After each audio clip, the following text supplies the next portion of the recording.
Hey guys, welcome to Green Bean Fiction. So in today's video we are gonna see what if Deku was in Fairy Tail and fell in love with Juvia. Part 1. Before starting, make sure to hit that like button and subscribe if you are interested in MHA fanfictions. This story is Izuku Yagi the Ice Make Wizard by Armored Lord 1115. Now without wasting any more time, let's dive in. No one pov. It has been over 4 decades ever since magic was gone due to a war that happened which destroyed the magic reserve of all mages except for a few who somehow survived, and some even casted last spells for future purposes to help the future from ever losing magic.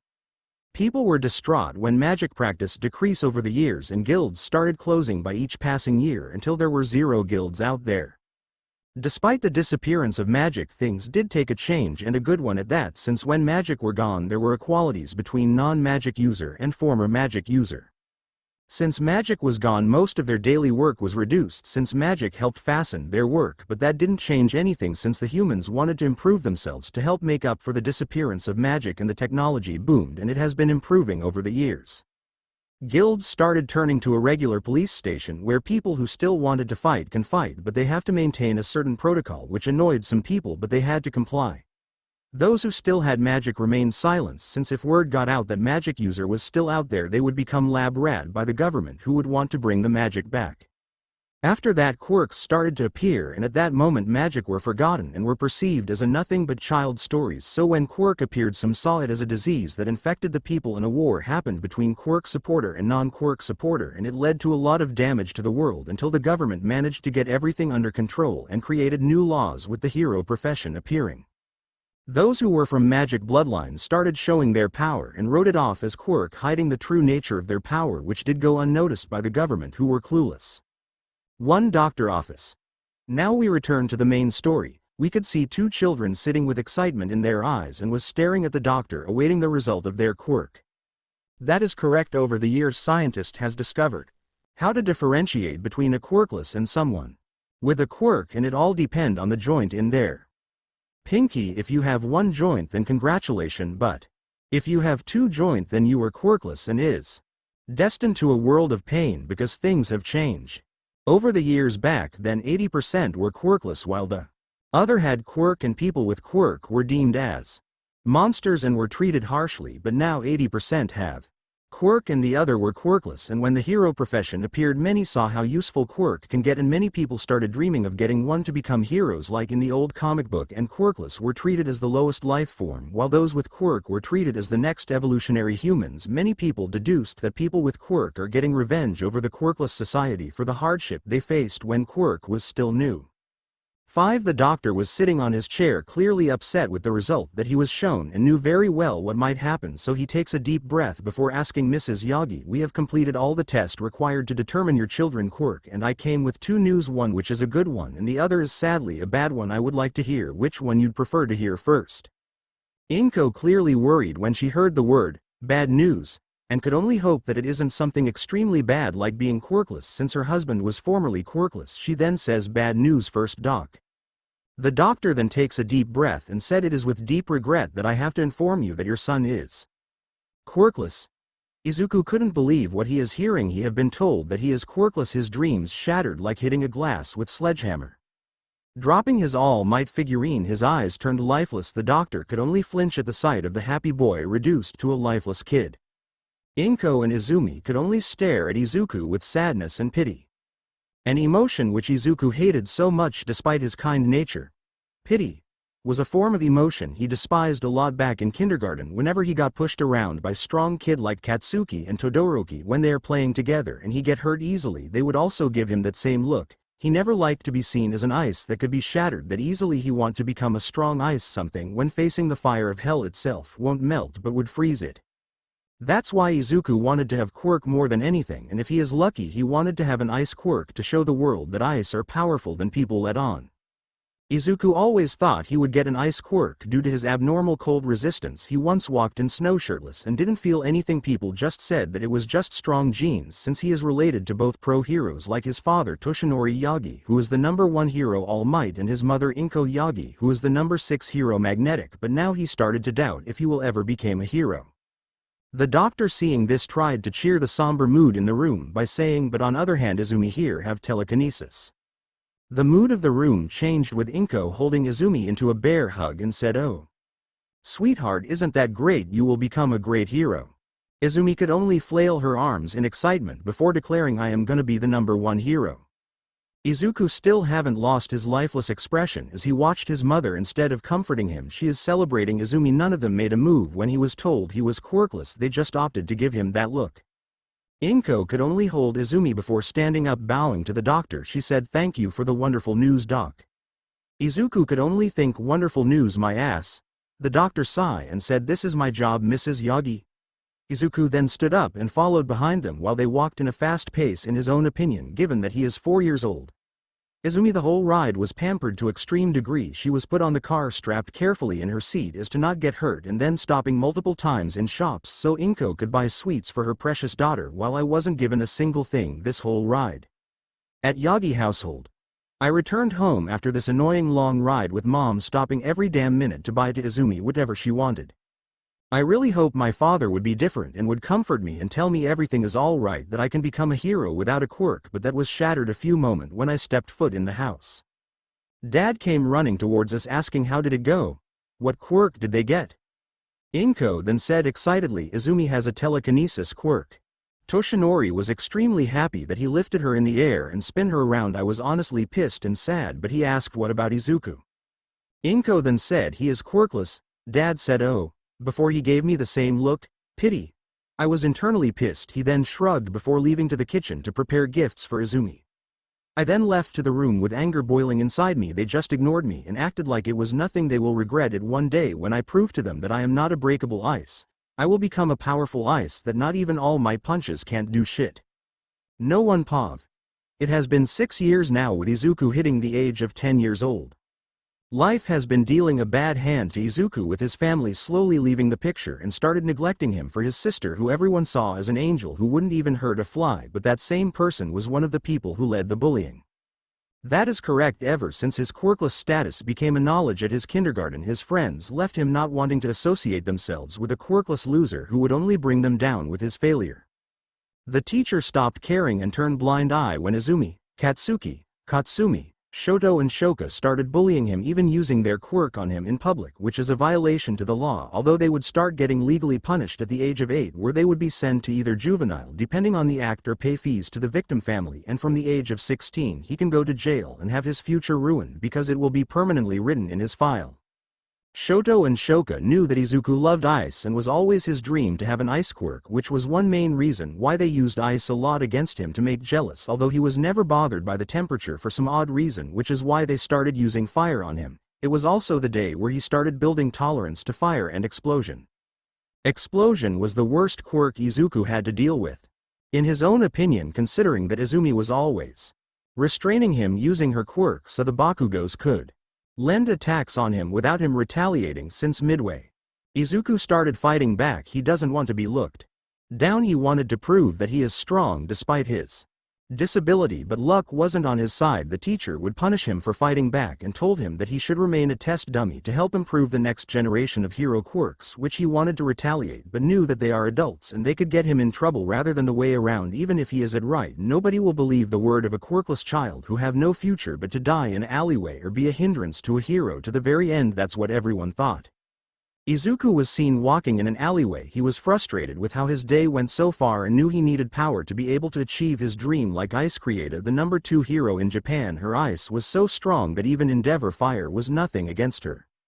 Izuku was not really thinking where he was going until suddenly he heard what appeared to be a sewage breaking, only to reveal a sludge villain rushing towards him saying, "Hey kid, just stay here, I didn't know the freak was in town." Izuku wasn't able to react fast as he was captured by the sludge, who started suffocating him. The sludge then said, "Thank you kid. I owe you one, you are my hero." Izuku was pissed. He didn't want to go out like this, but suddenly he heard a female voice that said, "Leave the kid alone." The sludge looked up, revealing none other than Ice created. The sludge was terrified seeing her icy glare and said, "If you freeze me the kid will get hurt." She bit her lips as she knew that he was right, but she can't let the kid die. But Izuku didn't stop squirming in his hold before he fell into deep consciousness, with her shouting to him, trying to keep him awake but to no avail. What happened next shocked her a lot as she see marking appear in Izuku's body going right to his eyes. She could only think it can't be. Before anyone could say anything, the kid forcibly removed himself and was panting, but his eyes wasn't the same, with one glowing purple. Could only think he isn't conscious. As Izuku inhaled, and knew what was going to happen and jumped away from the blast, and Izuku shouted, "Ice Devil Rage." Izuku then released a large purple blizzard of cold air, ice and, seemingly, snow from his mouth, directing it towards the shocked sludge, and Izuku took a lot of area which were freeze and the sludge could be seen encased in ice. Izuku then fell to the ground with the marking disappearing from his body. Approached him and said, "I never thought that a kid his age could release that much ice power. Poor kid, I should definitely do something regarding hostage situation like this. I am lucky the kid managed to free himself, or I wouldn't be able to forgive myself." After a few minutes of bandaging the kid, since she saw a lot of injury and scar, which made her frown and could only think, poor kid. Who could have done this to him? Izuku stirred from his sleep to find the face of his idol. He freaked out a little with her chuckling. Izuku then looked around to see the frozen area and said, "Wow, Ice Creator, did you do this?" She was shocked, and that confirmed her suspicion that he was unconscious. Izuku then continued, "I always wanted to have an ice quirk, but sadly I was born quirkless. Do you think I can become a hero without a quirk?" Now understood the injury, and she didn't like how he is treated, whether he had a quirk or not. It was no reason for anyone to inflict much harm to a kid his age, so she then took a deep breath and said, "Tell me first, why do you want to become a hero? What is your purpose?" Izuku then said without skipping a beat, "I always idolized you growing up. People treated me as an ice that could be shattered easily, but I wanted to be strong to show that people like me aren't weak or hindrance to the society. I want to protect everyone with a smile, although with all the shit that has been happening to me over the years I forgot how to smile anymore. I always hated people pitying me. I don't want to feel weak or be burdened to anyone else." Hearing his speech, smiled but had also a frown on her face as she thought, poor kid, just a look from his eye I could see he went through a lot, something a child shouldn't experience. I shouldn't do this, but he need help and I can guide him. She then inhaled and smiled at Izuku before bringing him into a hug, making him blush a little, and said, "If that is your dream, then fight for it. I have no right to tell you that it's impossible because you have something far greater than this. You asked me earlier if I am the one who defeated the villain, but no, I wasn't the one who beat him, it was you." Izuku was shocked and said, "But how?" She smiled and said, "You have something that was lost in history, it's magic. Many people think that I have a quirk, but I don't. I am a magic user just like you, and I want to train you." Izuku was shocked for the second time, and part of him wanted to accept and the other was telling him that he will only waste her time and disappoint her later, but she saw the inner conflict inside him and knew he wasn't treated kindly or received any positive thing. She then hugged him closer this time and said, "Follow your heart. Don't think about your past, just think about the present and the future you want." Izuku said without missing a beat, "I want to become a great hero like you." She smiled and said, "No, I want you to aim higher and you have the power to do so. Now tell me, what is your name?" Izuku blushed in embarrassment and said, "Izuku Yagi, but just call me Izuku since I don't like family." She then frowned and could only ask Izuku, "Tell me, do they abuse you at home?" Izuku then said, "No, they just forgot that I existed, mainly because my sister had a quirk making her the center of attention. I wouldn't be surprised if they see her as an only child since we haven't talked in years despite living in the same house, and my sister bullies me along with her friends at school. The staff and principal at my school doesn't bother to help me and told me that my only worth is being a quirk target to help the kid grow their quirk." She could only frown deeply, trying to contain her anger when hearing the story, and decided to dig into him, but now she could only give him support right now. She then handed a paper which had an address and a phone number and said, "This is my home address and personal phone number. If you ever want to come to me to talk about anything, then I am here for you. We magic users should stick together, and I am sure you would get along well with my daughter." Izuku nodded and looked at the paper and asked, "Is your house in the forest?" She smiles and said, "Yeah. Since I want to be alone with no disturbance and because that area has snow and I like the cold." Izuku nodded and she then said, "Also, when we are alone you can call me Izuku nodded and smiled a little, but it was a little broken, which broke her heart. She then gave him one last hug and a kiss on the forehead before she left with one of her ice magic creation and grabbed the encased villain. Izuku could only tear up as he had met the first person to ever believe in his dreams besides his uncles. He could only steel himself as he is determined to show her that she didn't make a mistake, and he could only hold the area she hugged him and the area she kissed him before he blushed a lot. It was at this moment he felt warm. He felt the love of a mother. He could only ask himself, is that what a hug from a mother is? It feels nice. It at this moment that Izuku realized that he felt safe in her arms. When she hugged him he forgot everything, his pain, anger and sadness. No one paused. Izuku had the best day he could ever ask for. Just today he met the number 2 pro hero Ice Creator, who told him that he could become a hero, something he always wanted to be told, but that was not all. He also found comfort in her. Despite the small moment, she felt like his own mother that he never got to have. Izuku also got to learn that he possessed an amazing power that was lost to history. Magic. When he looked at the sight of destruction he caused when awakening his magic, he was in awe and was extremely excited to train it and become strong.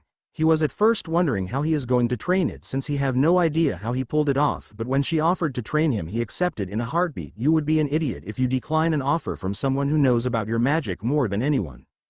Izuku was walking for the first time with a smile on his face. Despite being small, it still counted as one.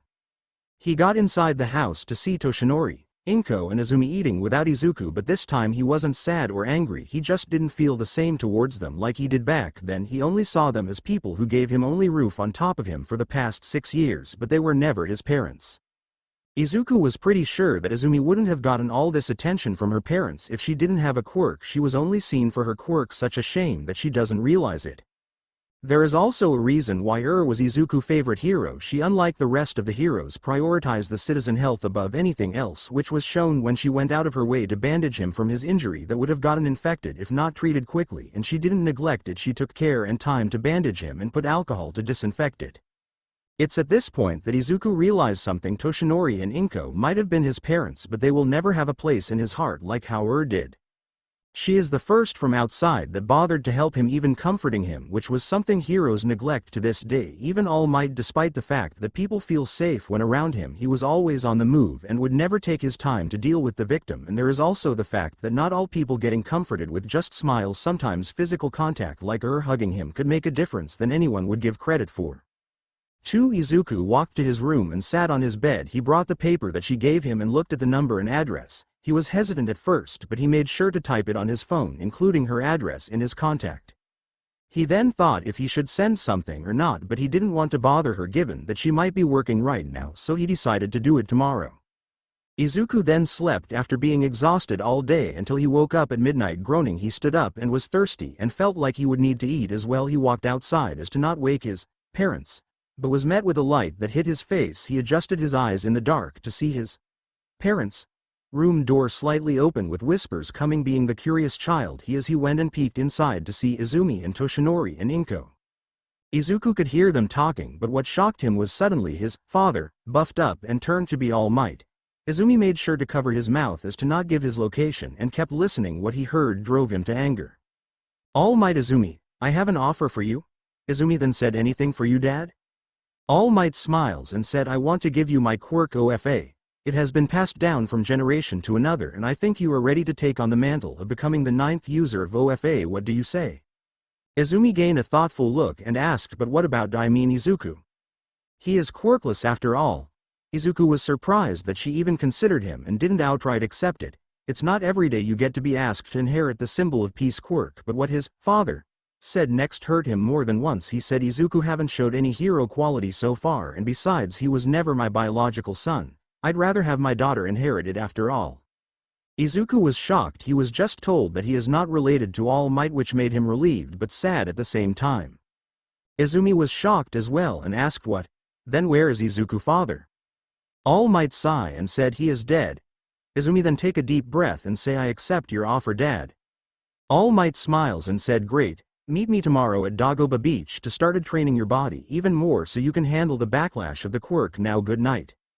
Izumi then says, thank you, Dad, for entrusting me with this quirk. All Might then smiles and said, no need to thank me, you earned it yourself.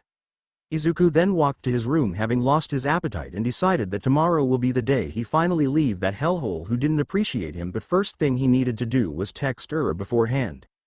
For Fullbuster Izuku Yagi. 12:15 a.m. Hello. It's Izuku Yagi. I am sorry to send a message at such an unreasonable hour, but I wanted to see if you were available tomorrow. Fullbuster. 12:22 a.m. Hello Izuku. No need to worry, I don't sleep much. I thought you would decline my offer, but yes, you can come tomorrow early morning. I already told my daughter and she is excited to meet someone her age. Just make sure you come before 10 a.m. because I will be out doing my hero work. Izuku Yagi. 12:25 a.m. Thank you so much. Fullbuster. 12:30 a.m. No problem Izuku, but did something happen? I don't think you would text me at night for this. Izuku Yagi. 12:32 a.m. Today was very confusing. I learned something that my parents hid from me for 6 years and learned that my supposed father could have helped me in my dreams, but he instead chose my sister who bullied me. Fullbuster. 12:35 a.m. That sucks. If you want to tell me then don't hesitate. Izuku Yagi. 12:37 a.m. I'd prefer we do this tomorrow since it's kind of a long story. Fullbuster. 12:40 a.m. I see. Well, good night Izuku, make sure to sleep well. Izuku Yagi. 12:42 a.m. Good night san. Fullbuster Pav. Was happy when Izuku sent her a message. She considered this a test to see his will if he is going to take the offer or not, but she expected no less from him. She didn't understand why she felt attached to this kid, like she should protect him, and could only sigh as she looked towards a picture of a tall, well-built man. His eyes are black and so is his hair, which is kept short and styled into a number of spiky strands pointing backwards with some prominent spikes topping his forehead. His thin sideburns reach down to the stubble covering the majority of his chin. He has a sharp face, marked facial features and slight wrinkles below his eyes, as well as a long scar extending from his hairline to his lower left ear. Both of his ears are adorned by silver-colored earrings, consisting of a ring with a little chain ending in a cross pendant. She then said, "Big brother, why does that kid remind me of you? Could he be your son? Maybe tomorrow we will get to see if this hold true." Silver Fullbuster. The only thing I consume are the souls of demons. No one Pav. Izuku woke up really early the next day to see his sister gone, including his parents. He assumed they left to do their thing, with Izumi going to meet with her friends while Toshinori and Inko would go do their hero work, since I connected the dot and knew that if Toshinori is All Might then Inko is the number 10 hero magnetic. I then remembered last night conversation between both Izumi and All Might, so I went to their room to find answers. I don't understand why hide this from me. I looked at every corner of the room but there were nothing out of the ordinary, but there was one last place I never checked.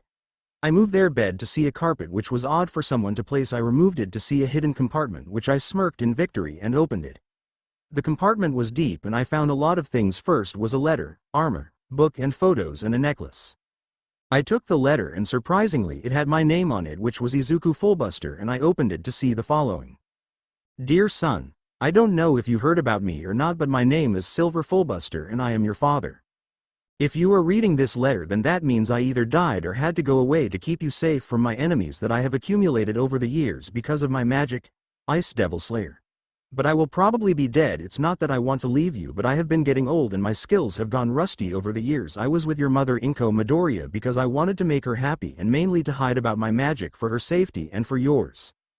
There is a lot I want to tell you, and that is I am extremely sorry for being away from you and not able to provide the love of a father you deserve. I hope if Inko were to ever fall in love again that your stepfather would provide you that love.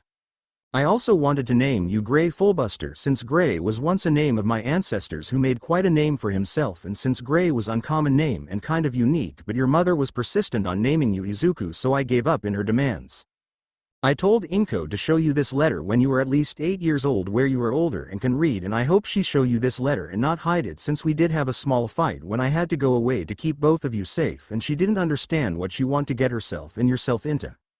As you may know from the name of my magic, I slay demon, which means I dealt with demons a lot who were created, so we separated. I hope she understand that I only cared about her. I have a little sister called Fullbuster. She doesn't know yet about you because I kept it that way. Don't get me wrong, I don't hate her, but she just recently lost her daughter and I didn't feel like rubbing the fact that I have a son in her face when she lost one. Inside this compartment I placed magic seals to protect it from getting destroyed or falling on the wrong hand. Only you can access everything I owned, including my fortune that I've accumulated over the years, and how to awaken your magic. Keep in mind magic users are quirkless, but don't give up and always know that I am here for you. I am sure you possess the Ice Devil Slayer and ice make magic. If you train them enough you can even make everything snow or freeze and nothing can stop you. Inside the compartment there is a book on how to activate your magic and how to use my magic in case if my sister were to die or you couldn't meet her, but if you met her then show her the second letter and don't read it because there are a lot of things that only a sibling can talk about that you are not old enough to know unless she allows it. Also there is my armor where I used to wear back when I was a hero called Absolute Zero. I was the former #1 hero before All Might debuted. You can have it for your hero costume if you ever decide to become a hero. There is also my necklace that I love to wear a lot. I want you to wear it. It is a lucky charm. There is also an album where there is pictures of both of us together and photos of me and my sister. I want you to have them as a reminder of who you are.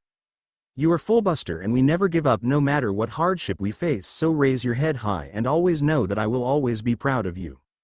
Your loving father, Silver Fullbuster. Izuku, reading the letter, couldn't stop the tears streaming from his face, but it was quickly contorted in anger that his mother hid this from him because of a quarrel between both of them. She not only neglected him but took away the one thing that could have helped him years ago. But now he calmed down and opened the album to see baby pictures of him with his father. His father with some friends and his father with her. He couldn't stop the smile on his face as he watched each photo. Izuku then took everything to his room and made sure to lock the door. He brought the biggest duffel bag he had and placed everything that belonged to his father inside, but not before wearing the armor, which was big for him currently, but he found it cool and removed it once more, placing it in the duffel bag and left to her location. 20 minutes walking, he arrived at the location and found a house with her sitting outside. The place had a lot of snow and was still snowing. Don't ask me how. Izuku then said, "Hi, san." Looked at Izuku before smiling towards him and said, "Hello Izuku, how are you doing? Glad you can make it. Come sit down with me unless you want it inside." Izuku shakes his head and said, "I don't mind the cold, and please I'd like you to start calling me Gray. That was the name my father always wanted me to have." Was wide-eyed at the name, which I noticed. I then placed my hand inside the duffel bag and brought a letter and handed to her. When she saw the handwriting she almost fainted. She then asked, "That handwriting?" Izuku then says, "Read the letter and you will understand. I don't know what's written inside since I found them today, and since he told me not to read them since it has to do with siblings." Started reading the letter before she broke into tears and grabbed Izuku into a hug and started placing kisses on his face and said, "I am very sorry that I wasn't here for you years ago." Izuku then said, "It's okay, you didn't know that I even existed." Then calmed down and said, "Please tell me everything about yourself." Izuku started explaining everything from before he was diagnosed as quirkless to after he was diagnosed as quirkless. If was angry before, now she is full-blown pissed, mainly because it's her nephew that got hurt because of Inko, who she saw as a sweet woman, but she was a stupid woman who got too full of herself. Izuku also told her about what he heard last night about OFA, and she laughed and said, "You have even something far better than this so-called OFA. You could freeze All Might and shatter him on the ground, but I don't recommend that." Then held Izuku's hand and said, "Now come inside. I believe I have to introduce you to my youngest daughter." Izuku nodded excitedly and said yes. "No one Pav." Izuku last time was revealed to be the son of Silver Fullbuster, a former #1 hero who was quite well known despite being not too much active due to his side job of hunting Aetherius demon. For the sake of his family he had to leave with his status being unknown whether alive or not. Izuku learned that the #2 hero, the woman that accepted him, was his aunt. Going to her he revealed the letter, getting a tearful reunion from both, with Izuku being showered with affection by his soon-to-be mother figure. Izuku is seen walking inside the house to show a comfortable place with a chimney sitting, which Izuku understood given the place they're in. She then said, "Let me give you a tour of the house, Gray." Izuku nodded his head as he was shown the living room, which she said, "This is the living room, I hope you feel comfortable." Izuku then said, "Don't worry, I am not into too expensive stuff." Nodded happily as she dragged Izuku to her next stop. Arriving, she then said, "This is the kitchen, so if you ever want to make food when we aren't around, then suit yourself." Izuku nodded his head in agreement and said, "Thank you." Then said, "Usually I am the one who cooks, so you don't need to cook yourself like last time. I want you to enjoy what little childhood left." Izuku nodded with a smile stronger than last time before hugging her, making her smile as she hugged Izuku back, happy that he is smiling more, and hoped that he would one day get him to smile fully, although she wants to tell him that he will have to return to his tormentor house for brief so she can gather enough evidence to have full custody of Izuku. Then brought Izuku to a room. Opening it, he was amazed by the interior. She then said, "This is your new room along with your dressing room. It was previously a guest room, but I hope that will be enough." Izuku smiled and hugged her once more and said, "No, it's much better than my old room, so you have nothing to worry about." Smiled as she hugged Izuku back and said, "You can rest in the room later since we have things to talk about later." Izuku nodded his head in understanding before closing the door of the room and walking with her once more. She then brought Izuku to a room and opened, revealing to what looked like to be a study room. She then said, "Since I am not the type to like to stay much at my agency, I stay here at my study room filing reports and making calls to my sidekicks." Izuku nodded and said, "Is it to be around your daughter more?" Nodded her head and said yeah, she is homeschooled, although I would love that she would explore the world herself, but I am still worried about her. I might be overprotective, but it's for her own safety. Izuku nodded as he hugged her once more and said, I am sure you have other reasons for homeschooling her and I won't push it. Pat his head and said, don't worry, I got over her death, so you don't need to be afraid of mentioning her name. Izuku was shocked but said okay. She then brought him to another room. Opening it reveals a master bedroom and said, this is my room, so you will usually find me here when I am not doing my hero work or not with my daughter who is usually studying. She is a very understanding girl. I hope both of you become friends, maybe even love will blossom between the both of you.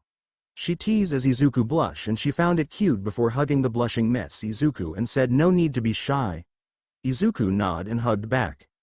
Izuku was soon dragged somewhere and found himself in the bathroom. She then said, this is the bathroom, I hope it's comfortable and don't worry about someone coming inside, since when you enter and press button inside it add a foam on the glass, making it difficult for everyone to see anything. Izuku nodded, although he blushed a little. Soon he was dragged to the final room in the house and found it was a laundry room. She then said, this is the laundry room where me and my daughter clean our clothes, but we just separated into two categories.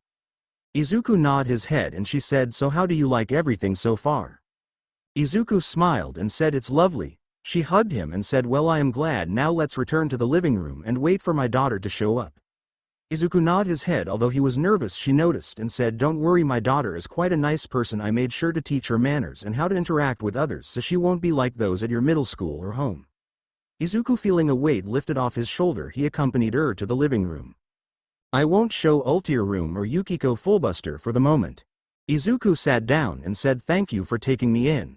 She then said, it's no problem, Gray, this is the least I could do. The fact that you are my brother's son just increased my care for you. Izuku smiled happily as she brought his head to her lap, caressing his hair, and said, don't worry, Gray, I will take care of you, but sadly you will have to return to them temporarily. Izuku was shocked and said, what? Why? Then said, I hope you don't feel like I am abandoning you, but your mother made sure that any of your father family side won't gain custody of you, which makes me unable to gain custody.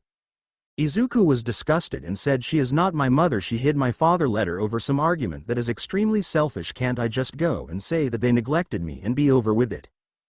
Sighed and said, as much as I would like it to be that simple, it won't. Both of them are pro-heroes, not to mention that Big Buffon is the symbol of peace, so who would they believe, a 10-year-old kid or the symbol of peace who saved thousands of people in his career? That's why I want you to record everything that happened, since Aldera have been erasing everything related to bullying. Izuku grumbled, a little frustrated that he had to return there. She then said, you can come here anytime you want, just make sure they don't know you come here, not that I am afraid of them, but just to increase the chances of having custody of you. Izuku then pouted and said, fine. I will do it just because you asked me to, nothing else. She chuckled at his antics as she kissed him on his forehead and said, thank you for agreeing, Gray. I am sorry once more that I have to send you back like this. Izuku was going to respond until it was interrupted by another female voice, Mom. Who is the kid? Izuku looked at the unknown voice to see a carbon copy of his aunt, then said, honey, this is Izuku I talked to you about yesterday. Yukiko got excited and said, really? I hope we got along together. Izuku nodded his head, a little embarrassed. Then said, but that's not all, my dear, it turns out he is your cousin, meaning he is the son of my older brother I talked to you about. Yukiko had now star eye and said, yay, I have a cute cousin. Izuku blushed at being complimented and Izuku said, please call me Gray Fullbuster, it was the name my father wanted me to have. Yukiko nodded excitedly and said, Gray, are you gonna stay here? Izuku said, well, I will have to return to them so I can get enough evidence so Auntie could get custody over me. She was upset and said, no, can't you just tell the police that they abused you and be over with it? Then answered, that's not easy, sweetheart, his stepfather is All Might, so it will be hard considering he have a lot of supporters and his mother made sure any person from his father family side can't get custody of him. Yukiko pouted and said, fine, but make sure to visit every day. Izuku nodded and smiled, I will. Izuku did notice her blush, but noticed and was smirking and thought they will make such a great couple. I hope you are watching over him, big brother Silver. She then brought bother her hand to both children, hugging them and said, just know I love you both unconditionally. Izuku blushed but felt warm and just found himself drifting to sleep in his soon-to-be mother arm. Yukiko and seeing this smiled but felt pity knowing that he was deprived of love, and she felt that she accomplished something by making him feel safe, but she felt unbridled rage towards All Might and Magnetic and thought, you will get what you deserve, Inko and All Might. You will understand why they call me Winter Queen. No one pav. After Izuku meeting with his aunt and was forced to return to his tormentor house, he started gathering evidence for the next 5 years both home and school and editing it at the end of the day to highlight the important event. It was worth mentioning that the school was so crappy that they didn't notice the camera that was in class and cafeteria, including outside. This caught them doing their act, including their confession about the reason behind the bullying, which found a very disgusting reason to bully someone. Izuku also learned about the girl's crush on him, but now he felt nothing, especially when he was around Yukiko, who was a major support to him and his feelings that he developed towards her, which they ended up confessing after 3 years of being pushed by their mother. That is correct. Izuku after a few weeks has started to call her mom, which she didn't mind and was extremely happy to see that Izuku saw her as a mother figure instead of an aunt. She also started training Izuku after she managed to feed him nutritious food for the next month to build some weight so he can endure the training that she will put him through, which Izuku didn't mind much considering that he was frail for his age. Izuku did have some moment where he had nightmares whenever he went to sleep at her place, whenever his family left him for a day or two to travel or have fun without him, so he spent those times sleeping with her, which managed to put him to sleep instantly while she watched over him. Izuku also started his training after his body was strong enough, and the training was something he never expected. The first time he found and Yukiko stripping in front of him, leaving them in their underwear, making him blush heavily. They laughed at his reaction, with saying to control magic you need to be one with your element, that's why you have to build immunity against your magic type so you can use high-tier technique. Izuku understood and said, is that why I don't feel cold? Smiled and said, that is correct Gray, due to your magic you already have tolerance, but you can strengthen it in being in a harsher area like here for example. Besides, ice make magic is a very unique magic which gives us the freedom to create what we want. We have 2 type of ice make magic. The first one being static ice make. This type of ice make is characterized by the creation of inanimate objects, such as weapons, or by affecting the environment around them. Second, we have dynamic ice make. This type of ice make focuses on creating animated ice sculptures, usually in the form of animals. It is also said to be quicker to cast than static ice make. Izuku nodded once more, with him finally removing his clothes, leaving him only his boxers, making Yukiko blush, but she hid it, but not from her. Izuku felt a lot of cold and started shivering while she said, now then, let's run a few laps around the house. Izuku was shocked but knew he had to comply if he wanted to become strong. He then started doing laps. She also taught him some basic ice make stance by having both hands together, since she forbid both of them of using one hand, since she said that it's unstable when done in one hand, which Yukiko used to do often before she got bonked in her head by her mother. Izuku was also brought into bathtubs which had a lot of ice and had to sit along with and Yukiko for hours until he get used to the cold. He was shivering a lot while Yukiko was much better than him but had slight shiver, while wasn't bothered in the slightest. Then said, once you two build tolerance to ice we will move to building tolerance to fire. Izuku already had compared to Yukiko considering the amount of fire he was exposed to thanks to Katsuki, Katsumi, Shoto and Shoka. Izuku also started building a slight habit of taking his cloth off, but it was controlled thanks to Yukiko, who didn't want to advertise her boyfriend body even if she is willing to share him, and he started taking his clothes off when around Yukiko or alone. Izuku also started noticing that he was being stalked by someone, which was noticed by and Yukiko, and at some point they managed to caught the culprit, which turned out to be another magic user but turns out to be a water mage. She was confronted by which they learned that she kept her distance because wherever she go it rain, which Izuku made a comment about him loving rain, which made her fall unconscious with heart-shaped eye, which creeped Izuku out and made both Yukiko and smirk at him. She was of course welcome and was helped to control the rain including her magic, but that girl didn't know much about privacy and made Izuku feel comfortable, but Yukiko told her that she is willing to share with her, which made Juvia extremely happy and was taught to give Izuku personal space, but she can sometimes be overprotective, which made her chuckle while remembering Silver running from his female stalkers and said, you have your father luck. I remember he was also running from his female admirer, one of them was your mother. Which Izuku was happy to have something in common with his father but was creeped out to know that his former mother was a stalker.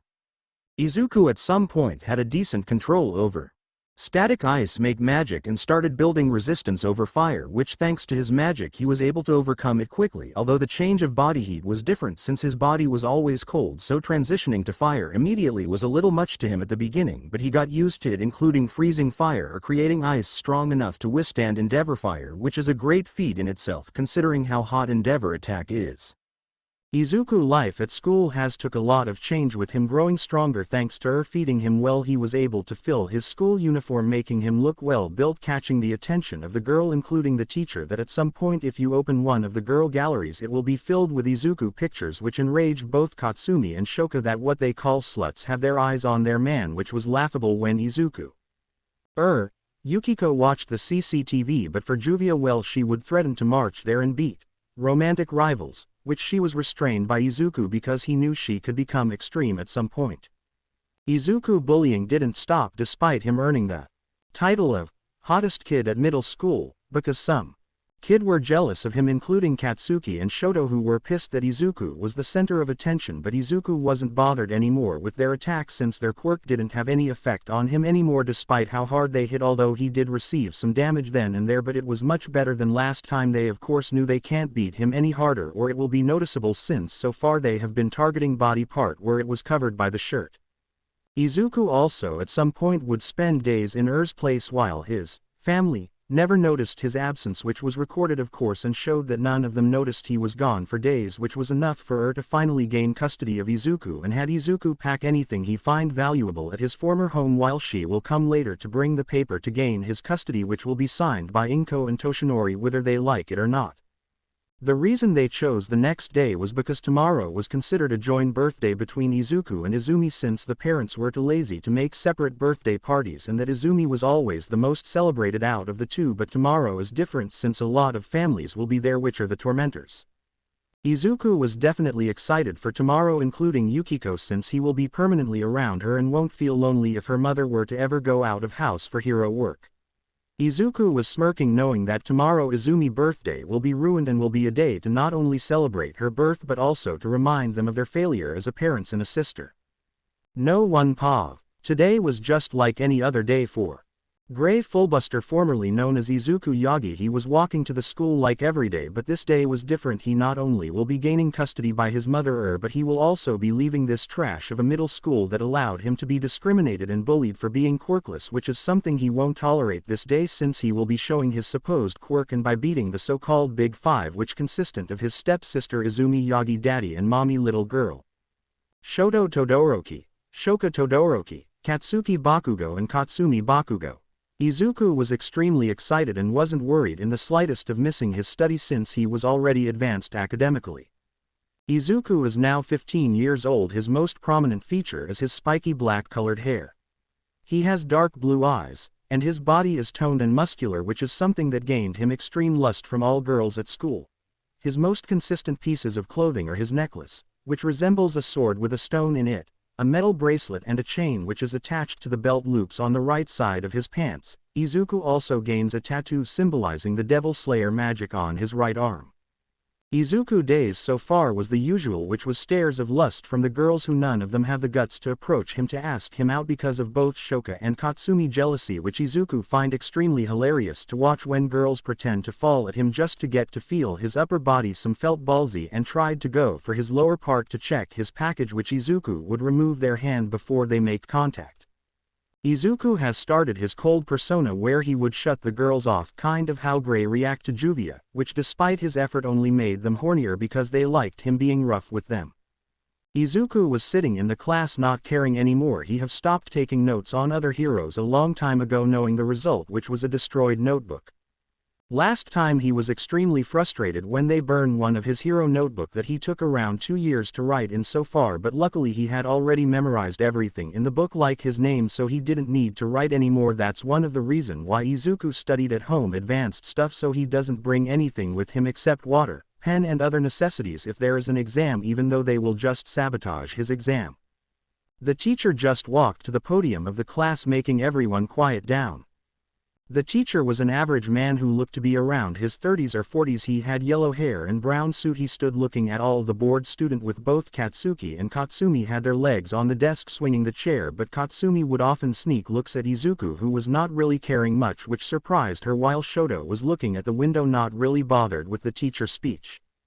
Shoka was also pretending to not really care, but she was sneaking glances at Izuku rubbing her legs, seeing his cool and nonchalant demeanor, and Izumi was sitting looking at the teacher board. The teacher then started speaking. As third-year students, it's time to start thinking seriously about your futures and what you want to do with your lives. I could pass out some career aptitude test, but why bother? He then snatched the career aptitude test from the table with a smirk on his face. With some student already activating their quirk, he then stayed for a little suspense before throwing the paper in the air while everyone had already activated their quirk with only Izuku. The big five haven't used their quirk yet, with the teacher saying, "Ha. No, you all want to go the hero track." This led to everyone to cheer loudly, "Yeah." The teacher then continues, Yes, you got some very impressive quirks, but no power usage allowed in school. Get a hold of yourself." Katsuki, being the loud mouth he is, spoke, "Hey teach. Don't lump me in with this bunch of losers. I am the real deal, but these guys will be lucky to end up a sidekick to some busted D-listers, ha." This comment sent everyone in the room except the big five and me into anger, with some of them shouting, "You think you are better than us, Katsuki?" Katsumi stood up to her brother defense and said, "Let's go, I will take you all on." The teacher, uninterested that they are fighting each other, while I looked at him with a smirk and thought that loser will lose his job and will be kissing his new prison cell in the next few days. You know what they say, revenge is a dish best eaten cold, and there is no sweeter dish than outliving an enemy. The teacher then looked at the paper and said, "Huh. The big five got impressive test results, maybe they will get into UA high." Izuku thought, "You mean me, you fatso? Oh, I am so looking forwards to seeing all you losers walk out of the school with cuffs on your wrist with ice shards shoved deep up your ass." The student, hearing the teacher comment, were in disbelief, given that UA is a prestigious high school, with one girl commenting they are gonna try for the national school, with another male student commenting that school has 0.2% acceptance rate, with another one saying it's impossible to get into. I groan, which did go unnoticed by everyone due to the loud commotion, since I knew those comments are the reason those idiots have so much ego in them that Izuku felt at some point they will build them a statue. Izumi spoke after being quiet for quite a long while and said, "This is exactly why it's the only place worthy of us." Katsuki jumped on the desk and said, "We aced all the mocks test. We are the only one at this school who stands a chance of getting in. I will end up more popular than All Might himself, and we will be the richest heroes of all time. People across the world will know who we are, and it all start with UA high." Izuku chuckled and thought, "Richest of all time, huh? I'd like to see that." The teacher, still keeping his uninterested look, said, "Oh yeah, Yagi, don't you want to go to UA too?" Izuku thought that fat bastard revealing something like that, because he knew that would tick those idiot off. Some people started laughing at Izuku, which annoyed him a lot, with Izuku noticing Katsuki charging with his quirk towards him and he wouldn't let him hurt him today. Izuku then said, "Ice make wall," which erupted an ice wall from the ground, making Katsuki hit his head on the ice really hard at how he charged with his explosion, knocking him out. This shocked everyone, including the big five. Izuku then said, "First thing, my name is not Izuku Yagi. I'd prefer you'd call me Grey Fullbuster. It's the name my biological father wanted me to have, and yes, I am going to UA. Anyone have a problem with that?" Izumi was shocked and said, "What do you mean? You are a Yagi?" Izuku then looked at her and said, "Don't pretend, Yagi. I heard everything that night, and I found my father's letter that the whore you call a mother tried to hide from me." Shoka then said, "Why would you call your mother a whore, and since when did you have a quirk?" Izuku glared at her, making her shrink, and said, "This is my last day at this crappy middle school, who did nothing but sabotage my grade to make you lazy quirkist bastard feel better about yourself and allowed me to get bullied and beaten every day. I am better off myself since I am advanced academically compared to all of you, so my grades are my least of my concern." Shoto then said, "So what, just because you got a quirk doesn't make you hot stuff? I have ice and fire."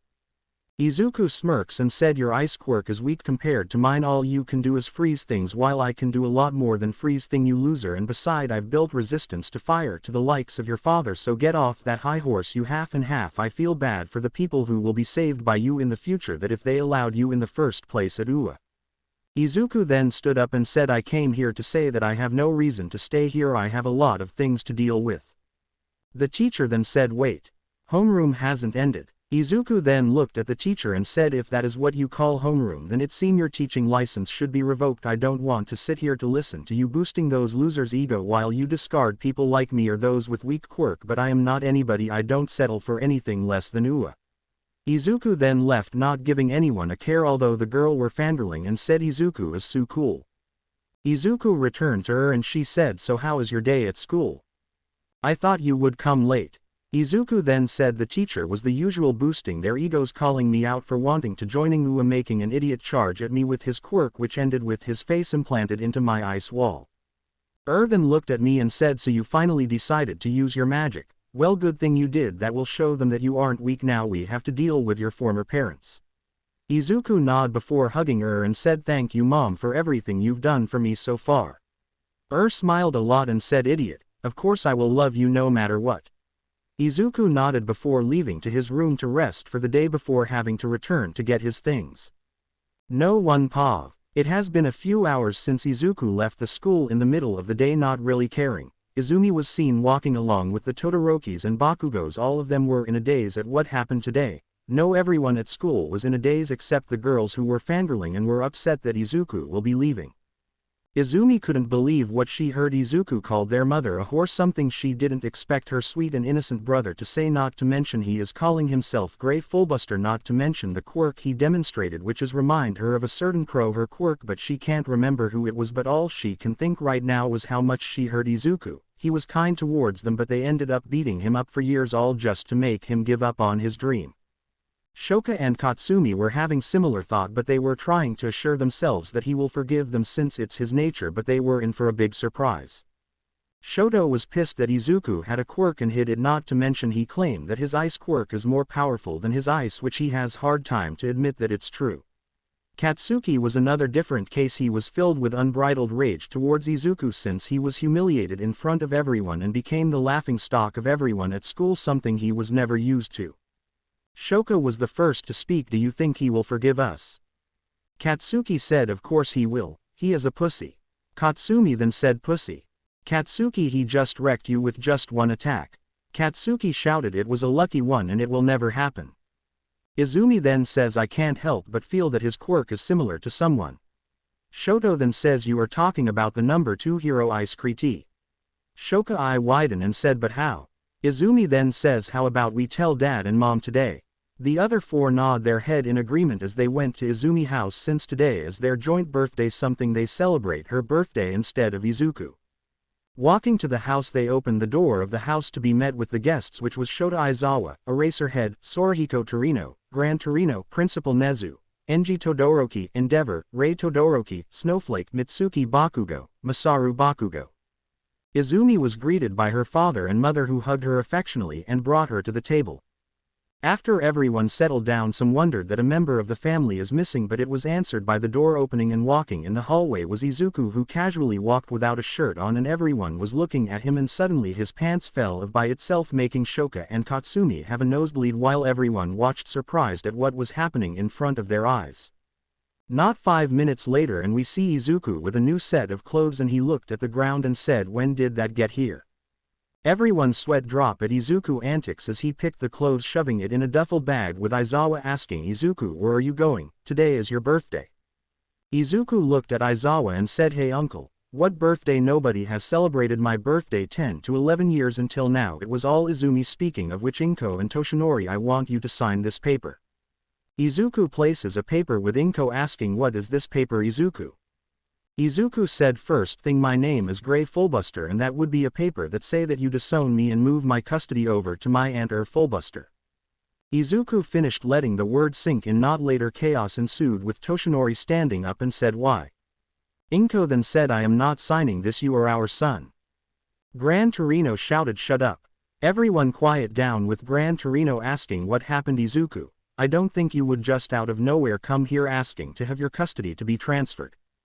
Izuku then said, bingo. Izuku then threw a flash drive towards Principal Nezu and said, this 5 years worth of bullying, neglect, suicide baiting and many more. Don't worry, I highlighted the important stuff. The kids were horrified, with Izumi saying, you didn't do what I think you did. Izuku then smirked and said, of course. 5 years I placed camera everywhere in the house, including the school, which caught everything, which would have you 5 blacklisted from any hero school forever, not to mention all might big secret, which I intend to reveal if the big bouffon doesn't sign the paper and transfer my custody over to my mother. Aizawa then said, what is going on? Izuku then said, well, you see, 11 years ago at the age of 4, when I was Diagnosed as quirkless, I was pushed away from any family activity to the point that my supposed mother stopped cooking for me, that I had to start cooking for myself just to survive, not to mention those 5 angels has bullied me using their quirks, and the school didn't do anything but they did the opposite. They encouraged them and even sabotaged my grades to make them feel better about themselves. Later I found an interesting thing under Inko and Toshinori bed. What do you think it was? It was my father's letter that she hid from me just because of a quarrel between her and my father, who only wanted her safety. Later I met her, my aunt aka Ice Kriti, who we didn't know about each other, and she was the only one who didn't laugh at my dream of wanting to become a hero but encouraged me. But when she learned that I was her brother's son, she asked me to gather as much evidence so she can gain custody over me. She have treated me far more better in 5 years than my own biological mother. That's why you will transfer my custody to her, or I will release this on the media, including OFA's secret, the one you said that you want someone from your family to inherit. Actually, All Might, you were the one who confirmed to me that I am not your son and made me dig into information.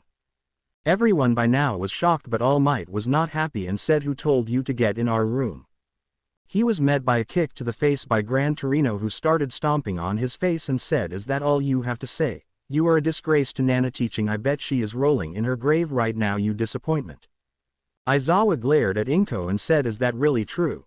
Inko had her face down with tear rolling down her face. Ray stood up before slapping Inko in the face and said, is that how you treat your son? Inko, I saw you as a sweet and caring mother. Inko, who was sobbing, said, I just didn't think I was hurting him. I thought he needed space, not to mention he reminded of my ex-husband. Izuku then said, actually you didn't divorce, you just got remarried behind his back, something he predicted and mentioned in the letter. I heard that you stalked him a lot back when you were teenagers, even in Bath. Everyone stopped when they heard the last part with Inko. Instead of tearing up, she remembered an image of Silver naked while smiling. She fell on the ground with a heavy nosebleed and heart-shaped eye. Gran Torino and Principal Nezu and Endeavor and Masaru were laughing hysterically at the scene, clutching their stomach in pain. All Might was angry and Izumi was terrified and thought, no, that can't be true. Now Dad might divorce Mom. After everyone recomposed themselves, Izuku said, I didn't come here to watch drama, so I just want the paper signed and get this over with. I have a birthday to celebrate with my 2 girlfriend and Mom. Shoka and Katsumi heart broke when they heard the word girlfriend, with Shoka then said, no, tell me it's not true. Katsumi then said, please Izuku, forgive us. I just wanted you to be safe. I didn't want you to die pursuing heroic career. Principal Nezu spoke, no, I had a look at the content of the flash drive and I am extremely disappointed in all of you. Katsuki, what possessed you to tell Izuku to take a swan dive of the roof the building? Both Masaru and Mitsuki gasped in shock, with Principal Nezu raising the volume of the video which recorded the bullying and the suicide baiting. Principal Nezu then said, just from that video I am having second thoughts about accepting you 5 to Ua. Katsuki then shouted, wait, what? He received a slap to the head by his mother, who was gripping her fist, and said, shut up Kastuki, you should be ashamed of yourself telling Izuku to take a swan dive. Are you out of your mind? And you young lady, you said you loved him, but I see the opposite. Endeavor looked at his kid in disappointment and said, I guess we gave you too much freedom to act and didn't discipline you enough. When we get home there will be new and strict rules that you will follow. Failure to do so will result in consequences. All Might and Inko were reluctant to sign the paper, but a female voice was heard, sign the paper Inko, you have disappointed me greatly. Everyone looked at the door to see the number 2 hero. Everyone was shocked, with Inko yelling, you stole my son. Then said, I didn't steal anything, you were the reason why he wanted me to take him in. You neglected him just because he was quirkless. Do you know that Izuku is suffering from PTSD even until now? Did you know that he was malnourished to some extent, that his bone was visible from his chest because they would constantly burn his food that he made at school? But I treated him all because you would leave him the house for days to have your little vacation without him. Everyone by now was shocked by this new revelation, with Gran Torino yelling, what the hell? Do you want to tell me that you didn't notice your son suffering from PTSD and is malnourished? What the hell is wrong with you two? All Might, you told me that you would support quirkless people because you were once there, but you neglected the one person that needed your help more than anything. Inko, seeing the situation she is in, could only beg, please give me chance to redeem myself to Izuku. Izuku then said, you are too late for that. I don't feel safe around you anymore. Just sign the paper and get this over with, or we will have this aired at TV and your career will come flushing down the drain, and those 5 will lose any chance of joining any hero school, because I am sure that Principal Nezu will allow them at Ua under thin ice. Aizawa then said, no, They should be blacklisted. Nezu, not to mention Aldera Jr. must be dealt with immediately. Nezu sighs and said I will think about my decision once I review everything in the folder. Then said I am gonna take part in arresting the people that hurt my son. Izuku smiled before hugging and said thank you mom. Smiled and hugged Izuku back saying anything for you son. Inko's heart shattered but she could only sign the paper knowing that if she didn't her daughter and friend will lose their chance of ever becoming heroes. Izuku then said good, that wasn't hard at all isn't it? Inko could only tear up as she have lost her rights to ever gaining custody over Izuku. Izuku then said me and mom are leaving since we have full day, today is the best birthday gift ever. Izumi only thought this is the worst birthday ever. Then grabbed Izuku's hand as they left smiling shutting the door behind them making Inko crying a lot with Toshinori despite being jealous of Silver he wanted to console his wife while Izumi did the same. Rei, Mitsuki and Masaru and the kids felt bad for Inko but Aizawa, Principal Nezu and Endeavor weren't bothered by her tears because they knew she and All Might drove their son away. Aizawa then said that's what happened when you neglect him for years, you can't expect him to stay when you beg him for forgiveness. Principal Nezu then said the damage is done, we will be communicating later about what we will do with the 5 of you including your teaching license All Might and Inko. Gran Torino was already walking out of the door and said don't ever ask me to help your daughter at training her at OFA because I won't do it. All Might tried to argue but sir. He was cut off with Gran Torino saying I don't care.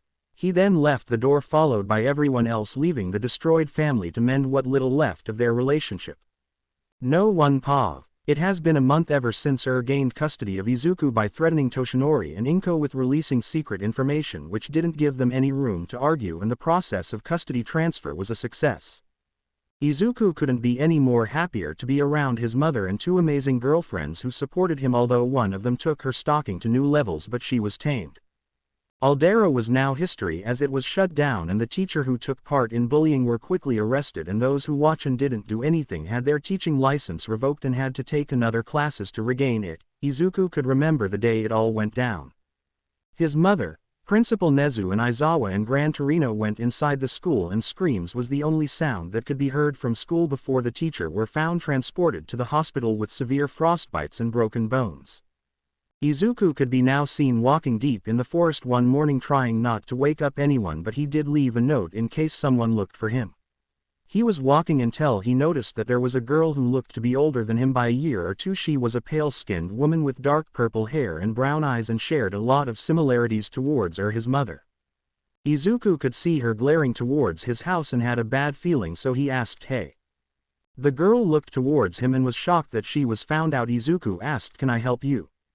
The girl then said nothing, I don't need your help. Izuku asked if you want shelter. I don't think mother will have any problem with that. The girl seemed to be angry and asked mother. Izuku said she isn't biologically my mother since she is only my aunt but she treated me more better than my own biological mother.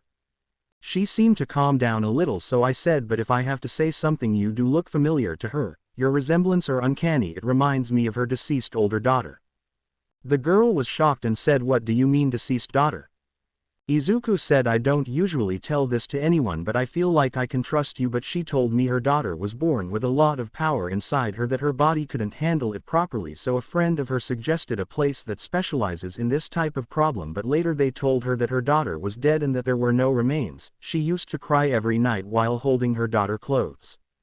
The girl was silently crying as she said but how? They told me that she abandoned me. Izuku said say what now? The girl took a deep breath and said my name is Altair Milkovich and they told me that my mother abandoned me because I was a disappointment to her. Izuku was honestly shocked before he smiled brightly and hugged Altair and said mother have been crying every night to sleep because she thought she failed you but now that you are alive maybe you can bring her to smile more again. Altair started crying harder as she realized that she was never hated and was never abandoned so Izuku held her in his arm and walked towards the house. Altair said wait, what are you doing? Izuku smiled bringing you back to home. Altair said but I don't know if I am ready. Izuku said trust me. 10 minutes walking they found the house. Opening the door he was greeted by a worried who said Gray, where have you been? Izuku said sorry mom, I went to train outside but found something you might like. Izuku places Ultir down, and when saw her she started tearing up and said Ultir. Ultir looked down with tear in her eyes and said yes mom. Pounced on her older daughter and started crying as she took her daughter's scent and said Ultir, it really is you, but how they told me you died. Izuku said they lied to you mom, they were interested in her high-level magic and wanted to use her, so they lied to her and told her that you abandoned her. Was enraged and said they did what? Ultir started crying and said I am sorry mom for thinking that you would ever abandon me. Calmed down and went to calm her distressed daughter. By this time Yukiko came down and saw the scene of her mother hugging an unknown girl that looked like another version of her mother, so she asked Gray, what's going on? Izuku sighed and said I found her while walking outside to train and turn out to be your older sister Ultir Fullbuster. Yukiko was shocked and said what? How? Izuku said they lied about her death just like they told her that she was abandoned. Yukiko was enraged but calmed down and then forwards and said hello. My name is Yukiko Fullbuster. I've always wanted to meet you big sister. Ultir looked up and opened one of her arm gesturing her to come into the hug, which Yukiko ran towards her older sister for a hug. Izuku smiled at the beautiful reunion and took a picture while they were oblivious. Wiped her tears and said Gray, are you going to stand there watching us? Come join us. Izuku smiled and joined the family hug. They stayed like this for a half an hour before Izuku said mother, how about you and big sister go sleep together? I am sure you have a lot to talk about. Said good idea Gray. Then dragged Ultir through the house towards her room and she hugged her daughter to her chest the whole day. No one pav. It has been 2 months so far with only 6 months remaining before the entrance exam. This 2 months were by far the best for both and Ultir and Yukiko, although Yukiko was less excited than since she didn't know much about Ultir except the stories, so she didn't know how to react, although she did welcome her older sister warmly. Was extremely grateful for Izuku finding her missing older daughter, although Izuku denied the credit of finding her since she was actually spying on them, and she confessed that she was her missing daughter, but still thanked Izuku and rewarded him by teaching him new spells as a way of thanking him since she knew Izuku liked to be knowledgeable. 3. At the beginning Ultir was somewhat locked in the house and monitored, although it annoyed Ultir. She understood where her mother coming from since she was missing from the age of 4 and she returns at the age of 16 all well, so she'd obviously start being paranoid to lose her again. And Izuku didn't take it nicely when they first heard about Brain, the one who gave Ultir to, hoping that he'd be able to cure the crazy amount of magic residing inside her tiny body. So when Ultir relayed the whole story, and Izuku found themselves marching towards the Bureau of Magical Development, but they found it destroyed. Apparently Ultir unconsciously destroyed the lab in their little experiment. Ultir has started to develop feelings for Izuku along the way. She admired his dedication, his compassion and love for others. He was caring towards her even when her mother was away at work, of course. She also felt close towards him due to the terrible childhood they both suffered. Noticed the sign and she could only sigh and smile as she thought he takes more from his father than I imagined. I guess all I could do is support them in whatever they choose. Then supported Ultir in her confession and approved of Izuku since she knew how he treated Yukiko and Juvia and how loyal he could be, since she did see the girls who attempted to get with him but he rejected them, although he could have worked on how he rephrased it since sometimes he can come out as rude but the girls would always love the tough guy act, so it's only added fire on the already raging fire. Ultir of course started training as well along with Izuku and Yukiko, and they were extremely surprised to see her able to do ice make magic with her capable of performing her spell, although it wasn't at the same caliber. Was overjoyed that she can pass her type of magic, which was static magic, onto Ultir, while Yukiko specialized into dynamic ice make magic and Izuku specialized into static ice magic and slight dynamic ice make magic. Ultir of course introduced her new magic that she learned, which was Arc of Time, and explained why she learned it, which was that she wanted to rewind time to before she supposedly been abandoned, and that she felt jealousy towards both Izuku and Yukiko because she thought she got abandoned for being weak. That of course broke everyone's heart, but the one most affected by this was since she hugged her daughter even more and cried a lot and swore painful death to Brain when she find him. Has improved quite a lot mentally and she became quite happy. She of course didn't forget about Izuku and Yukiko since she didn't want to be a version of Inko where she neglect her son and youngest daughter over the oldest, although she had a pretty good reason. She of course spent time with her children equally and would take them out to enjoy movies, dinner and other fun stuff, although had to pretty much cover her hair since she was the #2 pro hero and didn't want to be swarmed by fans. Same could be said for Yukiko since she had a lot of resemblance towards her mother. Add Yukiko to the photo as well. Izuku of course had run-ins with the Yagis who tried to convince him to return to them and forgive them, but they were rudely rejected since Izuku wasn't kind towards people he didn't like. He could also be stoic to any random person unless they proved to be trustworthy of seeing his other face, which is cheerful. Smile E.C.T. Ultir and Yukiko and Juvia were pretty much protective of him, and that made Katsumi and Shoka quite angry and even outright claimed Izuku as their man, which got them planted 6 feet underground by an enraged Juvia, Ultir and Yukiko. Izuku has spent the rest of the day laughing at the scene that he even took a picture of it to humiliate them later if they didn't get the gist. One day Izuku woke up with his usual stripping where he was only in his short and was training outside until the Demon Slayer mark appeared on his body. It was at this time that the rest of the family walked out to see Izuku. Juvia was worried and asked Grey Deer what happened. Izuku said, "Don't know, but I am okay." Sighed and said, "That's Devil Slayer magic, it's something you inherited from your father." Izuku said, "Yeah, come to think of it he did mention it in his letter, so what now?" Then said, "We will have to train it obviously, but I recommend to not use it for a long period since from what I heard it ripped the user's humanity since it drive them to insanity for those who are more or less amateur, but when you train it you won't have that problem." Izuku nodded his head as he think about retracting the black marking, and it worked. Izuku then said, "I will read my father book since he seemed to be more or less the only user of it right now." Nodded and said, "I will help you with your training, but don't overwork yourself, okay Grey?" Izuku said, "Yes mother." Phase 1. Demon Slayer. Izuku was then taken to the summit of the mountain where the cold is concentrated up there, and he had to get used to that amount of cold, and for the first time Izuku felt cold. He of course complied with his mother's order and stayed at the summit. He was then later dragged to home since he was encased in ice and had to sit in front of the chimney for the rest of the night and the next half day to cool off before he returned to complete his training. This went on for a month before he was able to sit on top for a day and a half. That was enough to have Izuku step up to the next level in his Demon Slayer form, as now the mark cover his right eye and his right chest. His hair would go upward showing his forehead, although he looked quite handsome for the females. Phase 2. Demon Slayer form. Izuku this time was told to stay at the summit, but there was a new trick. He have to use his Demon Slayer magic to control the weather from up there to either increase or decrease the cold from up there. That should be enough to give him idea on how to control his magic with him being far away from any city. Izuku of course came close to destroying the mountain multiple times, and Mt. Hakob made the news at TV because the meteorologist couldn't even understand what is going on. Of course some people went there to check on the source, but they couldn't come close because of the intense cold, but they managed to capture the silhouette of a person, and Izuku pretty much became a trend although he had his back to the camera. Izuku was ecstatic when he learned he could eat other ice to replenish his magic and found it extremely useful, and was happy when he learned he could freeze an entire land with just the flick of a finger and they can't be destroyed easily, not even by endeavor.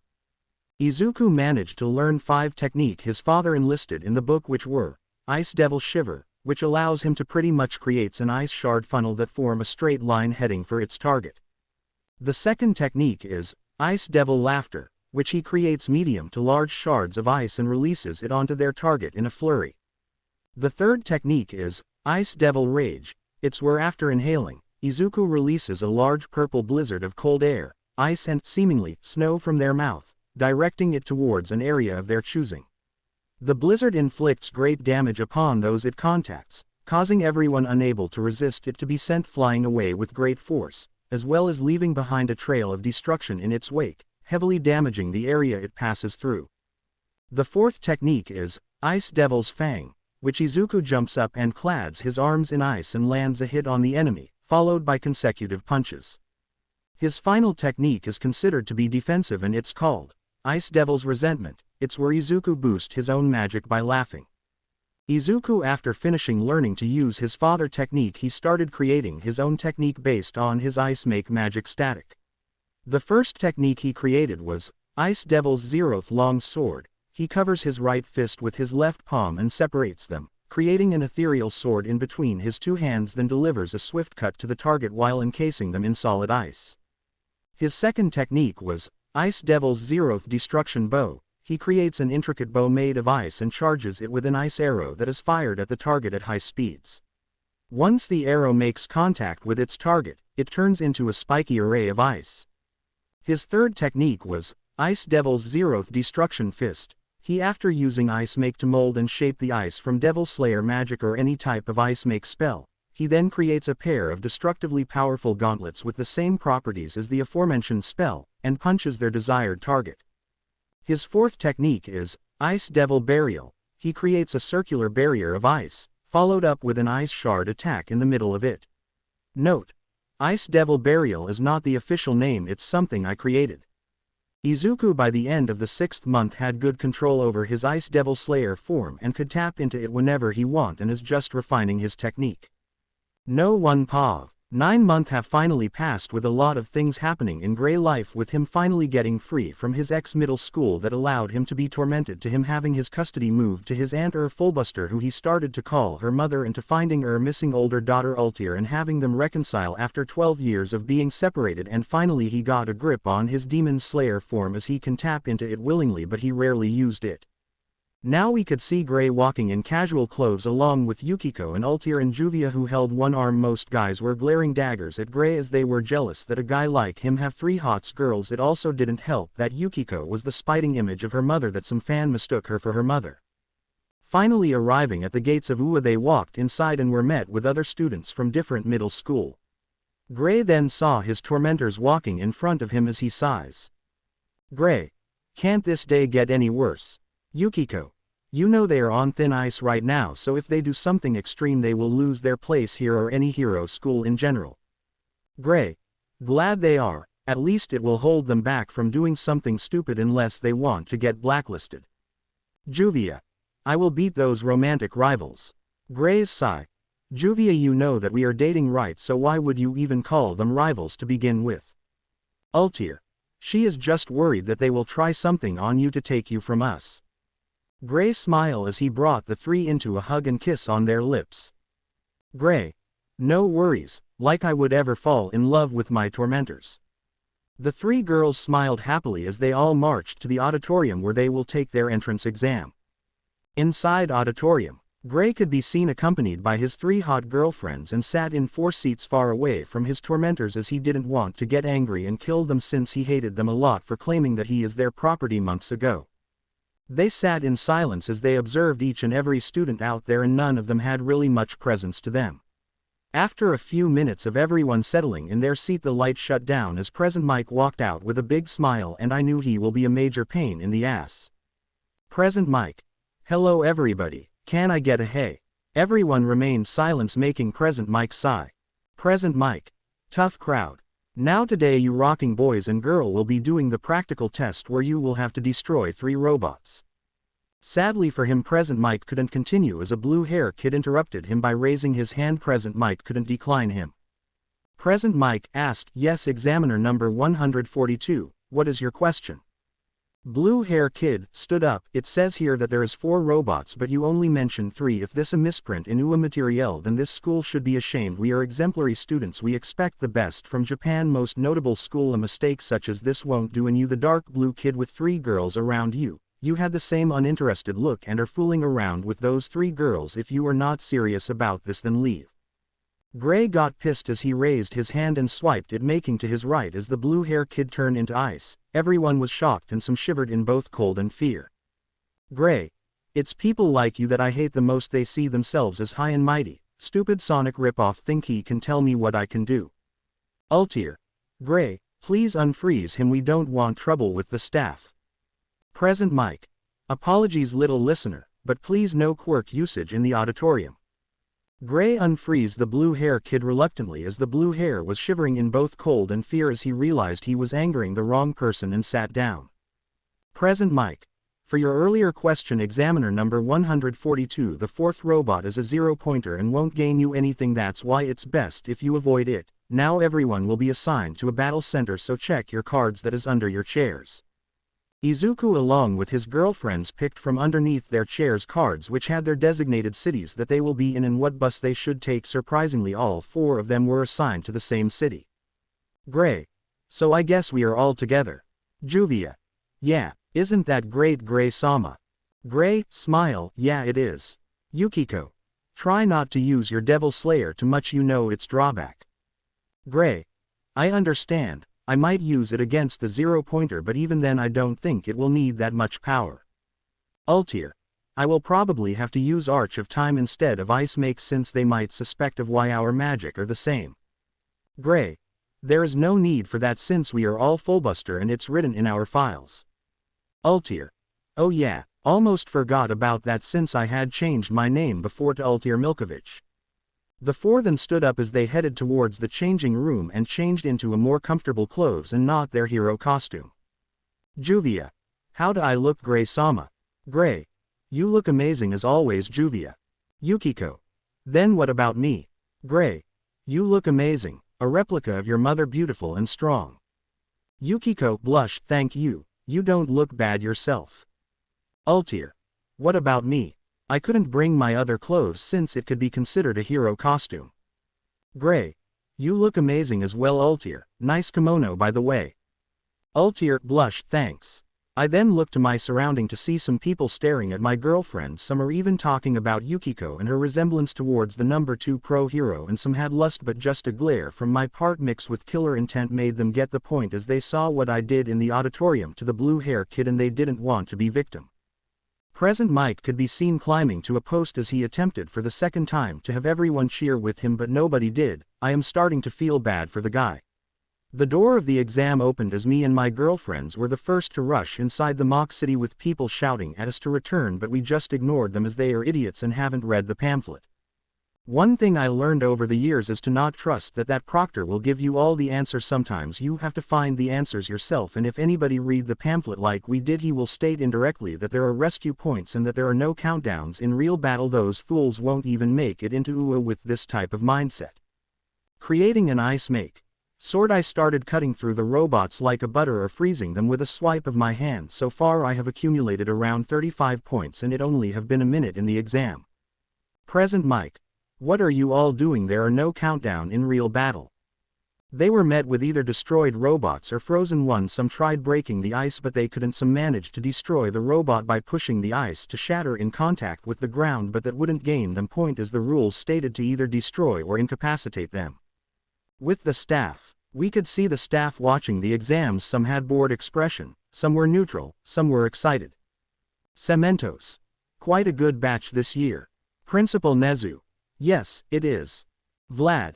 In Mock City B it couldn't be considered an exam considering that only 4 are the one that are destroying the robots, not to mention the rest of the examiner are trying to destroy the robots inside the ice, which wouldn't gain them points. All the staff member looked at the screen showing Grey Group destroying the robots with ease and their mastery over their quirk and techniques. Snipe. Who are they? That would be my children, Snipe. The staff turned their head to see the guest, which was walking through the darkness of the room until the light of the monitor lit the figure face, revealing none other than Fullbuster, the number 2 pro hero. Midnight. Wait, the number 2 pro hero, Principal Mind explaining. Nezu grinned. Well, she is the new heroic teacher of Class 1A. Present Mike. I thought All Might and Magnetic will be the heroic teacher of 1A. Aizawa. All Might and Magnetic did something horrible which I don't know if I should be the one to tell you about it, so we can't trust him in this class. Maybe 1B but 1A not a chance. Ectoplasm. If I am not stepping out of line, mind telling me what All Might and Magnetic did specifically to take precaution when putting him with our students. Aizawa points at that's for her to decide whether she want to tell you or not. I don't mind at all. Well, you see, Grey Fullbuster isn't technically my son, he is my nephew. I am sure you remember the previous number 1 hero. Snipe mutter. Absolute zero. Correct. My older brother was married to Magnetic previously. They had a fallout between them as Silver wanted to keep her away from the danger of his work, but she didn't want to listen and wanted to follow him, which almost resulted in Grey being put in danger. She then remarried to All Might and had a daughter, Izumi Yagi, but Izuku wasn't born with a quirk at the age of 4 like anyone else, so you could expect the outcome. Neglected at home. Bullied at his middle school. Told his dream of becoming a hero is nothing and should jump from a roof. You know, that's when he met me. I didn't know at the time that he was my nephew. He asked me if I could become a hero and I asked him his motives, and it was noble, so I told him to follow his dream. That's until I learned that he inherited his father quirk. Also due to the neglect he suffer PTSD, love deprived as any hug or kiss could push him to the brink of tears, but he has recovered quite nicely. Besides, the nightmares became rare. Everyone by now had a look of shock. Some were trying to process the bomb that was thrown. None of them expected two pro-heroes the likes of All Might and Magnetic to be bad parents as they always boasted about their daughter, but to learn that Magnetic had another son that she hid away and neglected for a quirk is heartbreaking. Some were impressed with Gray for holding that long, but still mental problem is quite horrible for a child to have, but for the other they were quite angry and disgusted with All Might and Magnetic. Vlad, disgusted principal, I want both All Might and Magnetic to not be left alone with my students. If they can't take care of their own stranger, then I won't expect them to take care of my students or not play favorites. Nezu. That have been already decided. Vlad, you will also be there to observe heroic classes. Vlad, satisfy, good. Nezu. No, then shall we bring the 0-pointer? 1. Nezu pressed the red button as he started laughing, scaring everyone except her, who was amused. Back with Izuku. So far the test has been going well for Gray, more so because he is capable of freezing a wide range of robots like what he did before in the beginning of the exam. As for Yukiko, she was doing well as her dynamic ice magic give her both long and close range attack as she created eagles to scout the area or animals like gorilla to destroy the robots. Ultir used Arch of Time to destroy robots, and when the robots are regrouped she would use Rosenkrone or Ice Volcano. Juvia, on the other hand, her mastery over her water magic was very good that robots couldn't hurt her since her body was purely made out of water. The four of them were the only ones with score above 150 points as they have long surpassed All Might record and were extremely satisfied. As for the other participants, well, it was chaos. Some started to destroy robots, but some were idiotic enough to target the encased robots, so they remained stuck at 0 point. At some point the ground started to shake. Some participants fell on the ground in fear as the 0-pointer have made its appearance. Its presence was intimidating for those who were weak-hearted as it height towered over the buildings and started to destroy everything in its path. It was then that the scream of the participants echoed through the entire city as they all ran away in fear, some pushing the other away to get to safety. This act not only disgusted the staff that were watching but also Gray group, who had disappointed look. Gray and his girlfriends have took over the rescue as they put the 0-pointer as the less priority thanks to Yukiko Ice Eagles that were scouting the area. The rescue operation was quite easy as they have saved multiple students, whether the ones who were stuck under the debris or those who were outright fainted or those who went over the limit of their quirk and couldn't save themselves any longer. Gray, seeing the 0-pointer closer to them, his hair started to go up, signifying his Devil Slayer mode as he brought his hand up vertically. Gray, mutter, ice make. Silver. To everyone's shock and horror, the mighty 0-pointer was defeated with just one attack as the 0-pointer could be seen frozen, and despite its crazy weight which surpassed that of 1 ton, the ice haven't shattered as it stood tall and strong. Gray along with his girlfriends casually continued the rescue operation, ignoring the shock and terrified faces of everyone before present. Mike's voice was heard all over City B. Present Mike, shock, the practical test is over. Gray and his girlfriend, after rescuing everyone and placing them to the entrance, just casually walked away. This time nobody dared to stand near them or in front of them as they left them space to walk in, like as if royalty are walking among them, which made Izuku and the other amused. Back with the staff, everyone had a look of shock, including Nezu and Aizawa, as they didn't think that the 0-pointer would be taken down with just one attack, or wasn't even phased as she knew about this technique from his training at the mountain. Present Mike was shocked that he was speechless, and that is a great feat. Casually, good. His control improved. Last time he almost destroyed MT. Hakob. Nezu spit his tea and everyone head snapped towards who casually looked towards them, not fazed by what she just said. What? Is there something on my face? Nezu. Hold on. Did you say MT? Hakob. Yep. I was training him up there in the summit. Vlad, shock, so the so-called natural disaster was him training. Yeah, he was training up there to get used to the cold up there while also controlling his other part of his quirk. Present Mike. Damn. Ectoplasm, sigh in relief. Well, I am glad he is aiming to be a hero. God knows what the kid could become if he was our enemy. Cementos cries, oh no. That means he will destroy everything I create. Nezu, I expect a raise for this. Nezu. I would argue with you, but you are right, all of you are going to get a raise. The staff cheers as they are going to get a raise pretty soon, all thanks to the destructive power of Gray Fullbuster, while had an amused look. Back with Izuku, we could see him walking out of the school ground followed by his 3 girlfriends as they talked about their score, how they handled it and what they want to work on those 2 weeks before their results, which they are pretty sure they got in. Gray, laughing, oh man. That was quite hilarious when the people were treating like some superiors after my ice make silver. Yukiko. Yeah, now that will show them to not mess with us or me in that matter. Ultier. It was entertaining than I thought despite the exam being quite easy. Juvia. Juvia thinks she did extremely well. Juvia wants a kiss from Gray-sama. Gray then kissed Juvia, who had heart-shaped eye, and he kissed both Ultier and Yukiko before they left towards their home, as they are quite satisfied with the result they got both written and practical exam. Now what do you think about being the heroic teacher of 1A? No one pav. Gray was seen walking to Ua with Ultier. Yukiko and Juvia, they had a smile etched on their faces as they are going to their dream hero school. They knew that they were in Ua as they have passed the written test and they dominated the practical test, so it will be stupid if they got rejected, and they don't think their mother will take it nicely.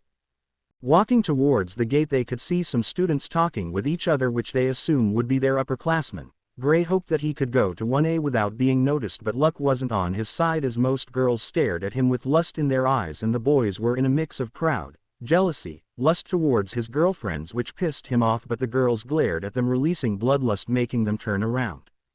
Ultier, sigh, hormonal boys. Gray, sigh, hormonal girls.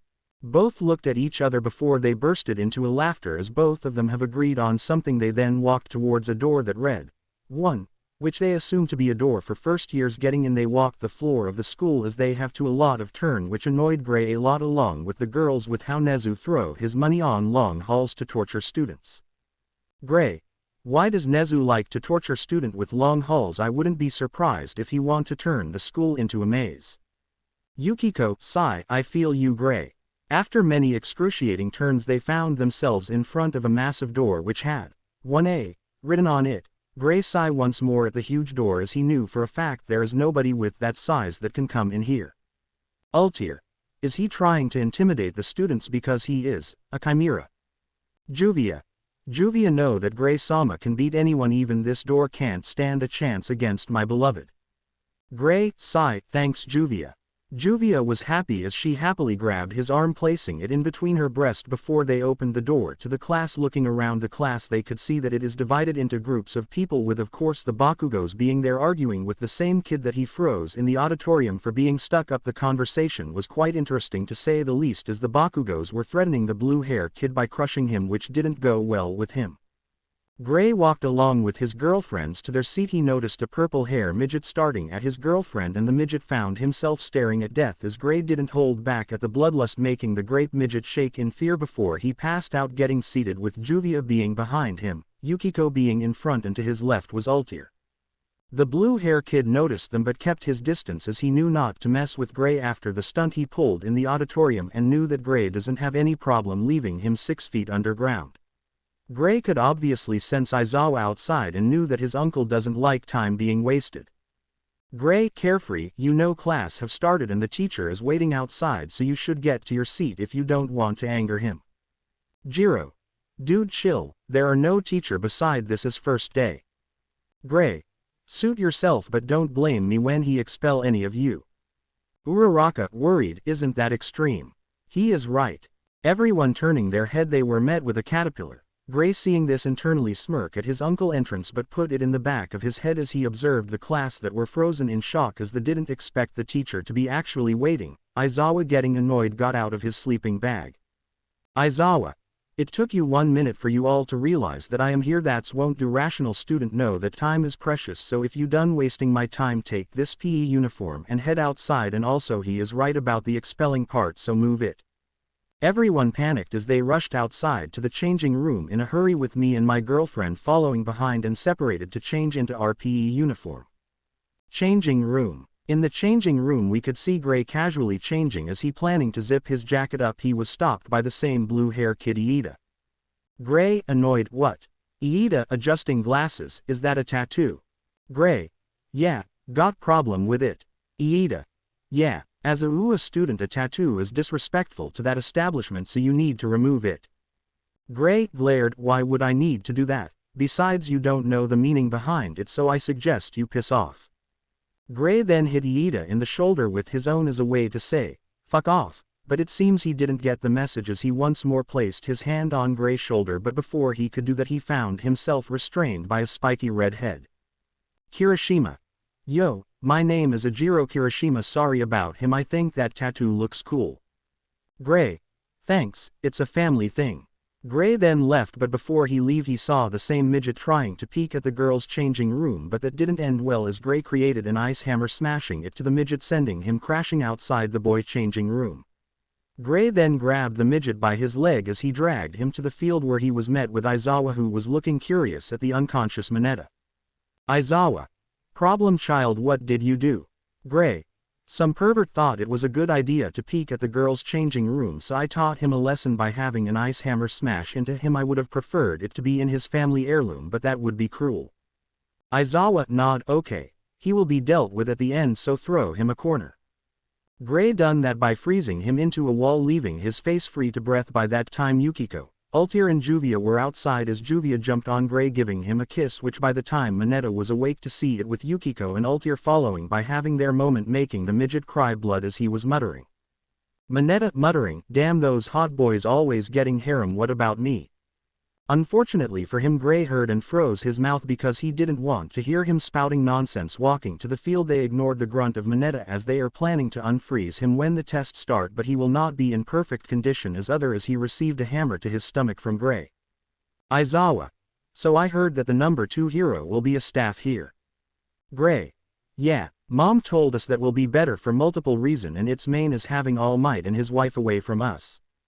Yukiko. In my case it will be because I was homeschooled, because being the daughter of the number 2 hero can have its downside, especially when you are a replica of her, so being close to me she can ensure my safety. Altair. And in my case I was missing for 11 to 12 years due to certain events, and I was found by Gray, and he made it possible for me to reunite with my mother and solve some misunderstandings, so my mom became more overprotective of me since she missed most of my childhood. Juvia. Juvia loves her.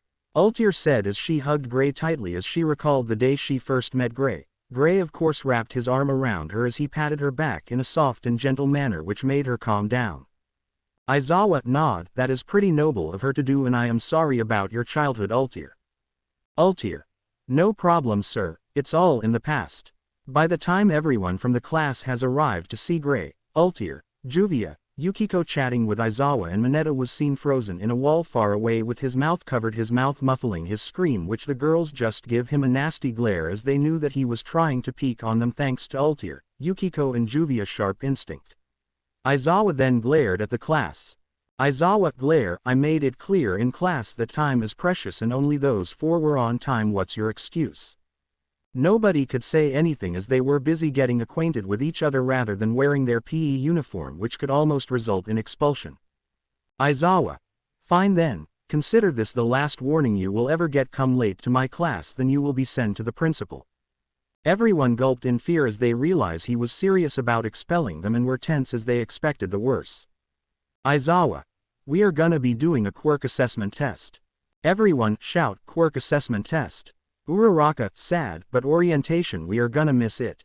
Aizawa. If you really wanna make the big leagues you can't waste time on pointless ceremonies. Here at UA we are not tattered with traditions, that means I get to run my class as I see fit. You've been taking standardized tests most of your life, but you never got to use your quirk in physical exams before. The country is still trying to pretend we are all created equal by not letting those with the most power excel. It's not rational. One day the Ministry of Education will learn. Gray Fullbuster, you managed to get the most point on the entrance exam. What was your farthest distance throw with a softball when you were in junior high? Gray. 84 meters. Aizawa. Right, try doing it with your quirk. Anything goes, just stay in the circle.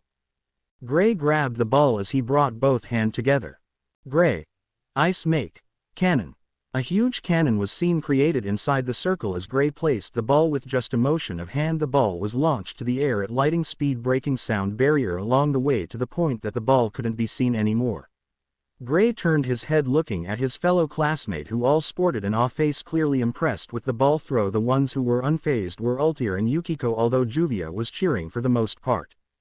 Juvia cheering, go Gray-sama. Ultir. Nice throw. Yukiko, smiling, you could have done better. Aizawa smirked as he brought the phone to show the score, which was 20 kilometers, which was extremely amazing. That of course shocked everyone to the core. Aizawa, smirking, all of you need to know your maximum capabilities. It's the most rational way of figuring out your potential as a pro hero. Kaminari, disbelief, whoa, 2 kilometers, are you kidding me? Mina, exited, I wanna go, that looks like fun. Zero, excited, this is what I am talking about, using our quirks as much as we want. Gray, thought, he just pushed the Aizawa button. Izumi, worried, why did you say that? Zero. Is something wrong? Aizawa hair covered his face before he brought it up with a huge shit-eating grin. Aizawa, shit-eating grin, so this looks fun, huh?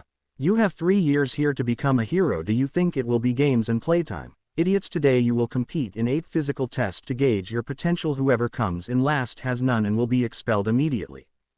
Everyone was terrified as they looked in worry at Aizawa, who was unfazed and clearly enjoyed their desperate looks. Aizawa. Like I said, I get to decide how this class run. Understand? If that's a problem you can head home right now. Uraraka, scared, you can't send one of us home. I mean, we just got here. Even if it wasn't the first day, that isn't fair. Aizawa. Oh, and you think natural disaster are quirkless treatment him, a power-hungry villain him, a catastrophic accident that wipe whole city? No. The world is full of unfairness. It's a hero's job to try to combat that unfairness. If you wanna be a pro, you are gonna have to push yourself to the brink for the next 3 years. UA will throw one terrible hardship after another at you, so go beyond plus ultra style. Show me it's no mistake that you are here. Iida then brought a water bottle and drank from it as he had his head somewhere else. Iida thought, if I don't approve of this kind of hazing, but UA is the top hero program, I have no choice. Aizawa. Now then, we just wasting time by talking, let the games begin. Time skip. The tests were quite easy for Gray as he was built well thanks to her training him well most of his life, and the technique he learned are created to suit his style. 50-meter dash. 2.12 seconds, which he used a spring to launch himself to the front. Grip strength. Destroyed it. Repeated side steps. Second place as he created spring to both sides. Sit-ups. Was stopped. Push-ups. Was stopped. Long distance run. His stamina allowed him to continue much longer, not to mention he created ice objects to help him, although Yukiko done much more better thanks to her type of ice make magic, which allowed her to create a dragon made out of ice and floated around most of the time. Aizawa. Alright, time to give you your results. I've ranked you all from best to worst. You should probably have a good idea if you're standing already. I will just pull up the whole list. It's not worth going over each individual score. Aizawa pressed the button, revealing a holographic screen showing the result. The score was Gray Fullbuster being the first, Yukiko Fullbuster being second, Ultir Fullbuster being third, Juvia Loxer being fourth, until last place, which is Minoru Mineta. Mineta panicked, no. I can't be expelled, I haven't got popular with the ladies yet. Aizawa. Minoru Mineta, pack your bags and leave. You have shown many times that you don't have a place in UA. Your perverted attitude is not needed in this school. Mineta was seen deflated as he walked to the changing room. Before he left the school he couldn't do anything. The girls sigh in relief as the number 1 pervert is expelled and won't be harassed anymore. Aizawa. That's it, we're done for the day. Pick up a syllabus in the classroom and read it over before tomorrow morning. Everyone then started to leave towards the changing room as they picked their syllabus and headed out of school, with Gray being with Yukiko. Juvia and Ultir as he held a small smile as his first day at UA passed easily. He had sensed both All Might and his former mother standing far away to observe him, but were dragged away by his mother, who was not pleased. It seems that UA doesn't trust them anymore to leave them alone without being supervised. It made him chuckle at how the symbol of peace is being treated as a child. No one Pav. Class 1A. It has been a day ever since Gray has finally started his first day at UA, and things have been going quite well as he was heading to his classes along with Yukiko, Ultir and Juvia. They were quite happy and eager for today last class, as they will have their mother as their heroic teacher instead of All Might and Psychic, which brought great joy to them. Opening the door of the class, they were greeted by a few students like Uraraka, Kirishima, which they responded with the same before getting seated. Gray's relationship with Iida was not going well, as yesterday he have been rather annoying when it came to his fairy tale guild mark, which is a family heirloom from his ancestor. Izumi along with Shoka and Katsumi attempted to talk with Gray, but they were out of luck as Juvia, Yukiko and Altair were not going to let them even get near him and released all of their bloodlust, scaring them away. Present Mike was seen walking inside the classroom with a wide smile. 1. Present Mike. Hello everybody, it's Present Mike Sensei here and I will be teaching you English classes. Now let's start with grammar. Present Mike classes was the definition of boring, as Gray had to resist the urge of removing his clothes as it was getting hot inside the class. The class ended with Gray walking towards the cafeteria to eat with his girlfriend. They met Lunch Rush, who made them a lot of food mainly because he knew about Gray's childhood and wanted him to be well fed, which Gray greatly appreciated. Lunch room. Altair. Isn't it great? Mother is going to be our heroic teacher. Gray. Well, it's better than having both All Might and Psychic be our heroic teacher. 1. Juvia. Juvia want to know how Principal Nezu allowed them both to teach at UA. Yukiko. He is the symbol of peace, so he get away with a lot of things. 1. Juvia. Juvia wonder what she will teach us. Gray. As long it's challenging us, then I am fine with anything. Class 1A. 12 p.m. Yukiko and Altair nod as the three of them knew their mother teaching method and sigh as they just wish it could be more challenging to them. Walking to the class, they got seated as the class was extremely eager for their last class, which was Hero Class 101. Some people wanted All Might to be the teacher, which greatly annoyed us, but we knew who was going to be our teacher as we had a smile on our faces. Not 2 minutes later the door opened normally as walked inside the class with everyone being in awe. Momo Ice Kriti, the number 2 pro heroine. Kaminari. That is awesome. Quiet. I know this is exciting, but we don't want to waste time, so I will get to the point. We will be having a battle training, and it's this day that you people get to wear your own designed hero costume. Everyone cheered loudly as the cases started coming out of the walls. Let them cheer as they are still kids, but that doesn't mean she will be merciful. She then coughed, getting the attention of the class once more. Now I know you people are extremely excited and you have the right for that, but be mindful of the time is of the essence, so now stand up, take your cases which have your seat number, and go meet me at ground beta. Then left not before giving me, Yukiko, Altair and Juvia a smile, which we smiled back. We stood up ready to leave, but we were stopped by hand to our shoulder. Turning around we see Momo, Mina and Toru, who had star eyes. Mina excitedly, why did she smile at you? Do you know the number 2 hero? Gray. She is our mother. Toru, star eye, no way. Momo, star eye, how is she like? Altair. Sorry, maybe later. We then took off to change into our hero costume, leaving a disappointed Mina and Toru. Although Momo was understanding, the class was also shocked at the revelation and were in awe. Changing into our hero costume, I looked at myself and was satisfied as I walked outside to be met with the girls. All had their own hero costume, which was cool to say the least. Ground beta. Juvia. What do you think of the improved Juvia 2.0? Gray-sama. 1. Gray. You look stunning. Juvia. You as well. Altair and Yukiko. Altair. Thanks. You don't look bad yourself. Yukiko. Thanks. I honestly thought you would wear your father armor. Gray.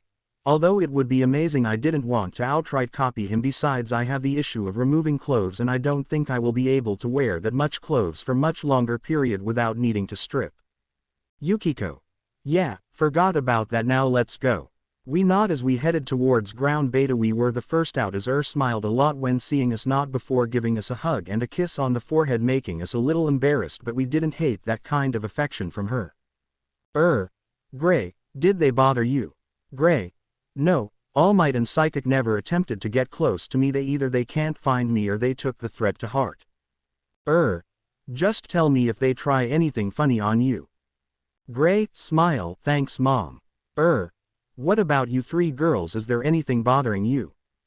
Altair. No mother, UA have been so far good. Yukiko. Although we had to deal with some stuck-up kid like the Iida one. Juvia. Juvia is alright. Great. To be honest, Iida is really different from his family. His brother Ingenium is easygoing, but since people have expectation for him as the 2 son of the Iida family, he became who he is, so just get along with him even if you don't like him. Gray.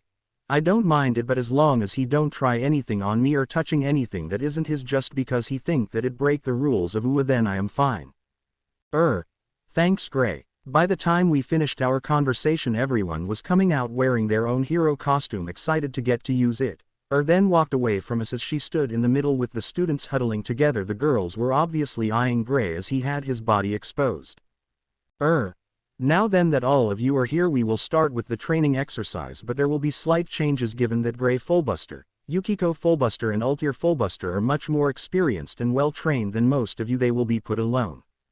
Iida, hand raised, what will they be doing if I may ask? The training exercise is an indoor battle with a hero versus villain scenario put in mind. It will be of course 2v2, but for the three of them it will be 1v2 as I want to make it where the training could be challenging for them. Now if they are villains they will have to secure the nuclear bomb for 15 minutes without being captured or the bomb retrieved. He can also win by defeating the heroes. Same could be said for the heroes, they win by retrieving the bomb or capturing the villain. Do you understand so far? Everyone. Yes ma'am. Good. Now we will be drawing lots, and before you ask why, it's because heroes this day don't get to decide who to partner with. Give a look towards Iida whose hand fell as he was about to argue about why draw lot. Everyone then picked a number with walking towards the box pulling 2 balls, which shows the teams. Match A. Gray Fullbuster vs Shoto Todoroki and Katsuki Bakugo. Match B. Yukiko Fullbuster vs Izumi Yagi and Okako Uraraka. Match C. Ultir Fullbuster vs Shoka Todoroki and Katsumi Bakugo. Match D. Juvia Loxer and Momo Yaoyorozu vs Tenya Iida and Denki Kaminari. The rest is irrelevant. Now the team has been decided. We will start with Gray Fullbuster being in the hero team versus Shoto Todoroki and Katsuki Bakugo, who are the villain team. Now villain team, head inside and protect the nuclear bomb. You have 5 minutes max, no more than that. Katsuki. TCH, fine. Shoto. This will be easy win. Had a tick mark but she calmed down. She might have promised to not play favorite, but she wants Gray to put those arrogant brats in their place. Gray had guessed what his mother was thinking and give her a nod of understanding as she smiled back before heading towards the monitor room.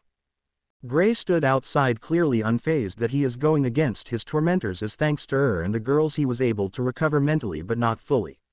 After 5 minutes he was given the signal of getting inside but stood outside for a moment. That's when the entire building turned to ice. Gray shaked his head in disappointment as Shoto just limited Bakugo production of sweat, which will be their downfall. Monitor room. Momo, disappointed, well that was poorly thought from Todoroki part. Katsumi, angry, why that?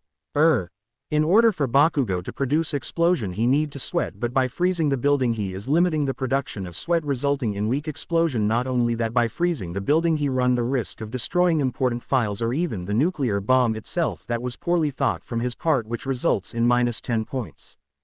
Izumi. What? But the bomb is a dummy. Ultir, annoyed, so what if it was a dummy? This is a training to help us understand what to do in certain situation. He doesn't need a real bomb to really think straight. Yukiko, annoyed, besides he is running on his hate towards Gray, making him think irrationally. That is also true. I will have a talk with the principal after this about their behavior, because I can't allow to have 2 students with that attitude. Back with Gray. Gray walked inside the building as he found the wall and floor frozen in ice. He obviously the running footsteps and he knew they are here. Shoto was seen skidding through the ice floor as he had a smug look. Shoto. Deku. I found you. I will end this and show you how insignificant you are. Gray. You done. Shoto then sent an ice glacier towards Gray, who was unfazed as Gray bit the ice before he ate it thanks to his Ice Demon Slayer magic. He then wiped his mouth with his hand. Gray. Thanks for the meal. Don't forget ice doesn't work on me. Gray then created an ice shield to protect himself from the surprise attack from Bakugo, but his explosion was weak than usual and Gray knew why. He then brought his hand for an ice cannon before launching an attack that hit Todoroki right in his stomach, sending him out of the building vomiting blood, leaving Bakugo the only one left. Bakugo. TCH. You know what, I will just have to use the big guns. You are not the only one who have his own ultimate move. Let me show you mine and how superior I am. Bakugo brought his gauntlet as he removed the pin, leading a large explosion to erupt, making the building shake from the amount of firepower. Monitor room. Kaminari. Wow, he is strong. Mina. That's so cool, he can eat ice. Tokiyami. Todoroki never stood a chance. Revelry in the dark. Bakugo then brought his gauntlet, scaring Katsumi and Izumi and Shoka from what he was about to pull, but was not fazed as she knew Gray will come out on top. But for Katsuki to release that much firepower in a locked area show how much he isn't fit to become a hero in UA. Momo worried, "Ma'am, isn't that a bit much? What if Fullbuster got hurt?" Don't underestimate my son and his abilities. Beside, Bakugo just gave me more reason to have the talk with the principal for him to release that much firepower indoor, which is his own base show that he isn't fit to lead other or even become a high-ranking hero. Besides, if it was Aizawa, I would have stopped the match and expelled him immediately. Izumi. But, Ultir. There is no but Yagi. He could have destroyed important files or even destroyed the entire base, killing him and the other that are with him, which could lead to mission failure, so stop defending his action. Back with Gray. Katsuki was laughing in joy as he thought he took the damn useless nerd out, but he was wrong as Gray came out running from the fire unharmed as he brought his hand in across to his chest before he made Icebringer, which led to Katsuki being encased in ice before it shattered, leaving Katsuki unconscious. Gray. Sucks to be you. I was trained to endure intense heat, the likes that your puny firepower can't ever dream to achieve it. Gray then stood up, wiping his forehead from his sweat as he smiled at the camera. Happy, hero team wins. Medical bots will be there shortly to pick the injured and bring them to Recovery Girl. Gray then walked away to the monitor room with a smirk on his face as putting down two arrogant assholes was a success. Monitor room. Gray then walked inside the monitor room only to be surrounded by his classmate who were praising him and complimenting his moves, but Gray only responded with a thanks before he stood next to Ultir, Yukiko and Juvia, who hugged him and congratulated him for the win, making the girls jealous. Good job, Gray, for excellent performance. You managed to limit the damage to the building, but try to be swift with your attacks, or in more simpler term, finish the enemy before the backup arrives, which was Bakugo in this case, but regardless, the MVP of this match is Gray Fullbuster. Gray. Thank you, sensei. Now for the next match, Yukiko Fullbuster Hero Team vs Izumi Yagi and Okako Uraraka Villain Team.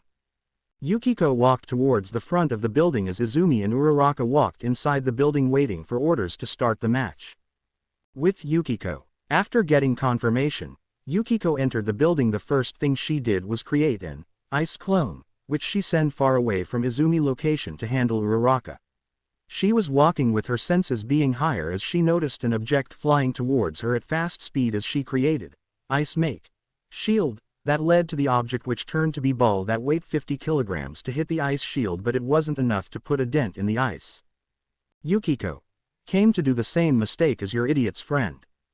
Izumi. No, I am here to issue a challenge. Yukiko. I am interested. Izumi. If I win I get to have Big Brother again, and if I lose you get to keep him. Now Yukiko was enraged as well as who was listening. She was treating Gray as some object. Yukiko angry. What the hell is wrong with you? Do you see Gray as some object? Did you forget the pain and suffering you all put him through? For this you will pay. Yukiko then created Ice Snow Dragon. A big ice dragon appeared, hitting Izumi with full force, sending her to a wall. Izumi stood up from the ground shakily as the attack did do damage. Izumi sad. I just want my big brother back. Yukiko pissed. Well, you are late. Don't you know that action have consequences? Now focus on the fight if you do not want to lose. Izumi then rushed towards Yukiko, intending to punch her with OFA coursing through her arms. Yukiko smirked as she then brought her hand to her palm once more, creating Ice Eagle. A series of Ice Eagle rushed towards Izumi as she could only tank the attacks, but she was overwhelmed and pushed back. But Yukiko was not done as she brought her hand once more as she created Ice Blade. Swan's Wings. The attack hit its target, leading Izumi to fall unconscious. Ice Eagle. Ice Blade. Swan's Wing. By the time she was done, her mother voice rung through the earpiece. Hero Team wins. Yukiko walked to the last floor to see her clone have taken care of Uraraka. Yukiko. Well, that's sad. She couldn't fight against my ice clone. She really need hand-to-hand combat or she will never survive. Yukiko then had her clone carry Uraraka and headed outside of the building, leaving Izumi inside to be taken by the medical bot to join her arrogant friends in Recovery Girl office. Monitor room. Was extremely proud of both Gray and Yukiko for their splendid fight. She was of course angry towards Izumi for pretty much betting on Gray as if he was a property that she owned, but it brought her satisfaction to see her daughter put the entitled brat in her place. Kaminari. What's up with people fighting 1v1 these days? Suyu. I don't know, but there seemed to be history between them that we are not allowed to know. That is correct, Asui. Suyu. Please call me Su, sensei. Okay then Su, now tell me who is the MVP of this match. Momo. Well, it was Yukiko. She kept her head in the game and never gave her opponent the chance to strike, not to mention the ice clone was very effective and saved a lot of time. Correct. Yukiko walked inside and was praised by her classmate, and similar to Gray she responded with thanks before she stood with Gray, Altair and Juvia. Now for the third match is Altair Fullbuster versus Shoka Todoroki and Katsuki Bakugo. Head to the building. Altair walked towards the entrance of the building while Shoka and Katsumi walked inside the building to prepare. With Ultear. After getting the signal, Altair walked inside the building as similar to the first match of Gray. Katsumi walked out enraged, but Altair was unfazed by the glare as she readied an explosion, but Altair was faster as she threw her orb at Katsumi, creating luminous minutes. The orb became numerous one as it charged at Katsumi, hitting her everywhere. That attack was enough to knock Katsumi out as the assault that she received was too much for her. After finally being done, Shoka appeared suddenly sending a glacier of ice, but Altair using her Arch of Time made it where the ice was never there in the first place. Altair. Is that what you call ice? Because that is extremely pathetic. Let me show you real ice. Altair then took her mother Ice Make stance, creating Ice Make Rosenkrone, which created a giant roses and spiked branches, made out of ice, that surround Shoka and attack her with thorns. The attack was lowered to a low scale to not destroy the building, but it was enough to put Shoka out of commission as the attack was too much for her. Having been done, she sighed as the fight was far from fun to her, but she got to fight. Hero team wins. Medical bot will be there shortly. After that, Altair was seen walking towards the monitor room to get evaluated. Monitor room. Altair was of course praised, especially her Arch of Time was getting her more attention that she hates, so she walked away from them, not before thanking them to not be rude towards them. The MVP was obviously Altair Fullbuster. It's sad that Todoroki and Bakugo never learned from their brother mistakes of rushing in a fight without a plan, although I have to give it to Todoroki, she didn't freeze the entire building like her brother did. Iida. Ma'am, I think that so far the Fullbusters haven't shown to exert much of their strength in the fight. It usually took an attack or two to finish the fight. While you are right, this was a test for them to determine how I am going to teach them in the future or how I am going to take their education. This also for Aizawa to watch the recording and also determine what to do next with them. Now for the fourth match, it will be Juvia Loxer and Momo Yaoyorozu versus Tenya Iida and Denki Kaminari. Juvia nodded happily, not before giving a kiss to Gray, and headed outside, followed by Momo. With Juvia and Momo were seen standing in front of the building as they awaited the instruction. Momo. Loxer, we need a plan to fight against the two of them. Juvia listening. Momo. Okay, we know that Kaminari is an electric quirk user, that's why I will create sheet insulin to protect us, but about Iida I don't know. Juvia thinks that Iida will stay to protect the bomb, that's why I think we should trip him. Maybe I could use my water to freeze his legs, that way he won't be able to run. Also physical hits can't hurt me. Momo was in awe. It's not every day you get to hear that you're immune to hits. Momo. May I assume that it had to do with your water quirk? Juvia nodded quickly before they were given instruction to go inside. Walking inside they were met with Kaminari, who had smug look. Kaminari. Sorry ladies, but this match will be over in a second, but don't worry, I will take you on a date after. This of course disgusted Momo as she was creeped out, but Juvia had ominous aura around her, pretty much scaring the poor guy as she rushed towards him at blinding speed, creating Water Claw. The attack hit Kaminari, sending him tumbling on the ground, hitting the wall. He of course had his back towards her and was bending on the floor in pain. That's when she had a devilish idea. Juvia ominously, you dare ask me on a date knowing I am with Gray-sama? You will pay. Momo walked backwards terrified. She then created Water Cane. That led to a whip of water to be created, which she used to slap him in the ass. Kaminari was screaming the whole time as his scream echoed. It even reached the monitor room and everyone there shuddered except Gray. Ultir and Yukiko, although Gray was laughing a lot. Monitor room. Dark Shadow. Partner, don't get on the bad side of that crazy woman's side. Tokiyami, shuddering, I agree, Dark Shadow, she is truly terrifying than the Black Abyss. Kyoka, laugh, ha. That's what he gets for trying to flirt with girls, you go girl. Hiroshima, manly tear, manly. Mina. Dude, she is a girl not a man. Chuckle, she never changed, do she?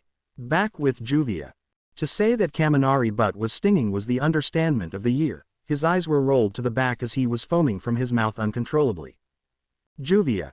Pervert douche. Momo, terrified, didn't you take it a little too far? Juvia. No. Juvia then started walking in the hallway like she is walking in the park as she was singing a lullaby, like as if she didn't just torture someone to death. Momo, terrified, whisper, this woman is truly a sadist. Juvia walked towards the 5th floor where they saw Iida monologuing as Juvia was annoyed, but she remembered that he was being mean towards her beloved Gray-sama and he will pay dearly. She then once more created water cane which instantly wrapped around Iida's leg, who was busy monologuing, and she suspended him in the air with his head a few meters of the ground. Iida, shout, in the name of villainy I demand you let me go. Momo, realizing what Juvia is planning, she decided to save the poor boy from the torture as she jumped towards the bomb, capturing it, giving them the win. Juvia was disappointed as she let go of Iida. Juvia. You got lucky, I was planning on torturing you for making my beloved Gray-sama angry. Iida, who obviously heard Kaminari scream, assumed it was her and he bowed towards Momo with tears coming out of his eyes. Iida.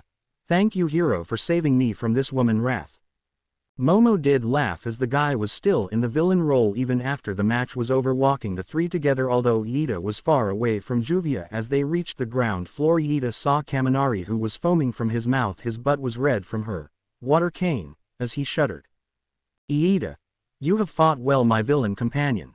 Iida saluted in an exaggerated manner, making Momo giggle while Juvia had her mind somewhere else. They looked towards her.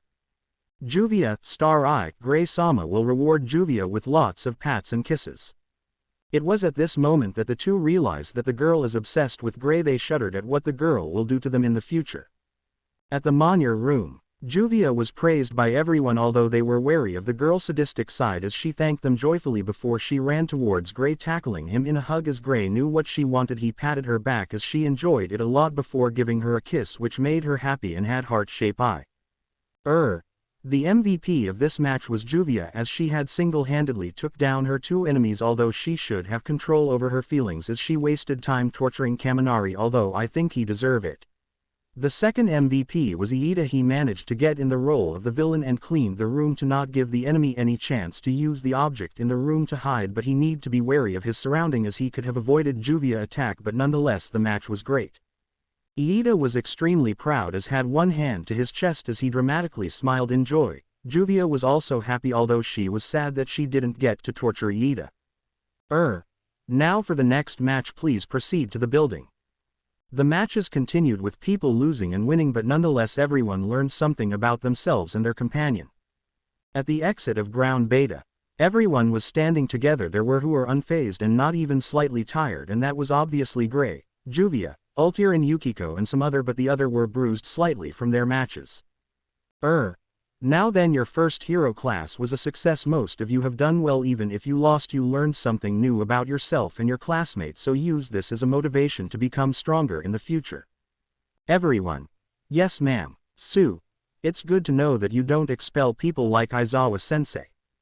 I could expel when the situation calls for it, but I'd rather not destroy someone's dream of becoming a hero. Now then, I will be taking my leave. Walked away from the class, who left to another direction to change, but had an annoyed expression as she walked behind a wall. Annoyed, what are you two doing here? All Might. Ice Kriti, nice to meet you. Psychic. We came to see our son and daughter performance. Tick mark, you mean my son Inko. Psychic. Can't you just forgive me and give him back to me so I can owe it up to him? Angry, why can't you understand that you already destroyed your chance with him, so even to this day you are still treating him as your property? All Might. We are not treating him as property. Besides, shouldn't you reprimand him for hurting young Katsuki and young Shoto badly in the match? Raised eyebrow, hurt badly. What about Bakugo using his gauntlet at point blank? If I hadn't trained Gray to withstand fire the likes of Endeavor, then he would have been badly harmed or even dead. Also, I am taking this to Principal Nezu. They have been given chance to redeem themselves those 10 months ago and get into UA, but so far I don't see anything. They are still the same self-centered entitled brats who use their parents' name to get away from punishment. All Might, serious, don't you think you are showing favoritism? Chuckle, me. Showing favoritism? Then what about you both? So far you have let them continue with that attitude and feeding their ego, and when you learned what they did to Gray you still haven't reprimanded them or taught them the right thing. All Might threaten, if they got expelled from UA, me and my wife will leave UA, which will be a scandal to the entire Japan, and UA will receive a lot of backlash. Inko nod in agreement as they thought that they managed to intimidate her, but she was unfazed as she looked at them with bored expression. As that's so? Then by all means go for it. They were shocked that their plan failed as they stood up and walked away, not before All Might stopped. All Might, this is your last warning. If they got expelled I will quit my job here at UA. It's not like anyone here in UA likes you. To this day I don't know how you two with no teaching license got in UA. All Might and Psychic walked away a little angry and disappointed that their plan of intimidating her failed and that they couldn't get their son back from her clutches. Sigh, those two will be a massive headache. I need to warn Nezu about them as well. If they plan to do this, then I will reveal everything they did. I am sure their reputation will go down the drain. Walked away, heading towards the principal office to report her first class as a heroic teacher. To be continued. I hope you guys enjoyed this video and make sure to like and subscribe to the channel. Now we will see you in the next video.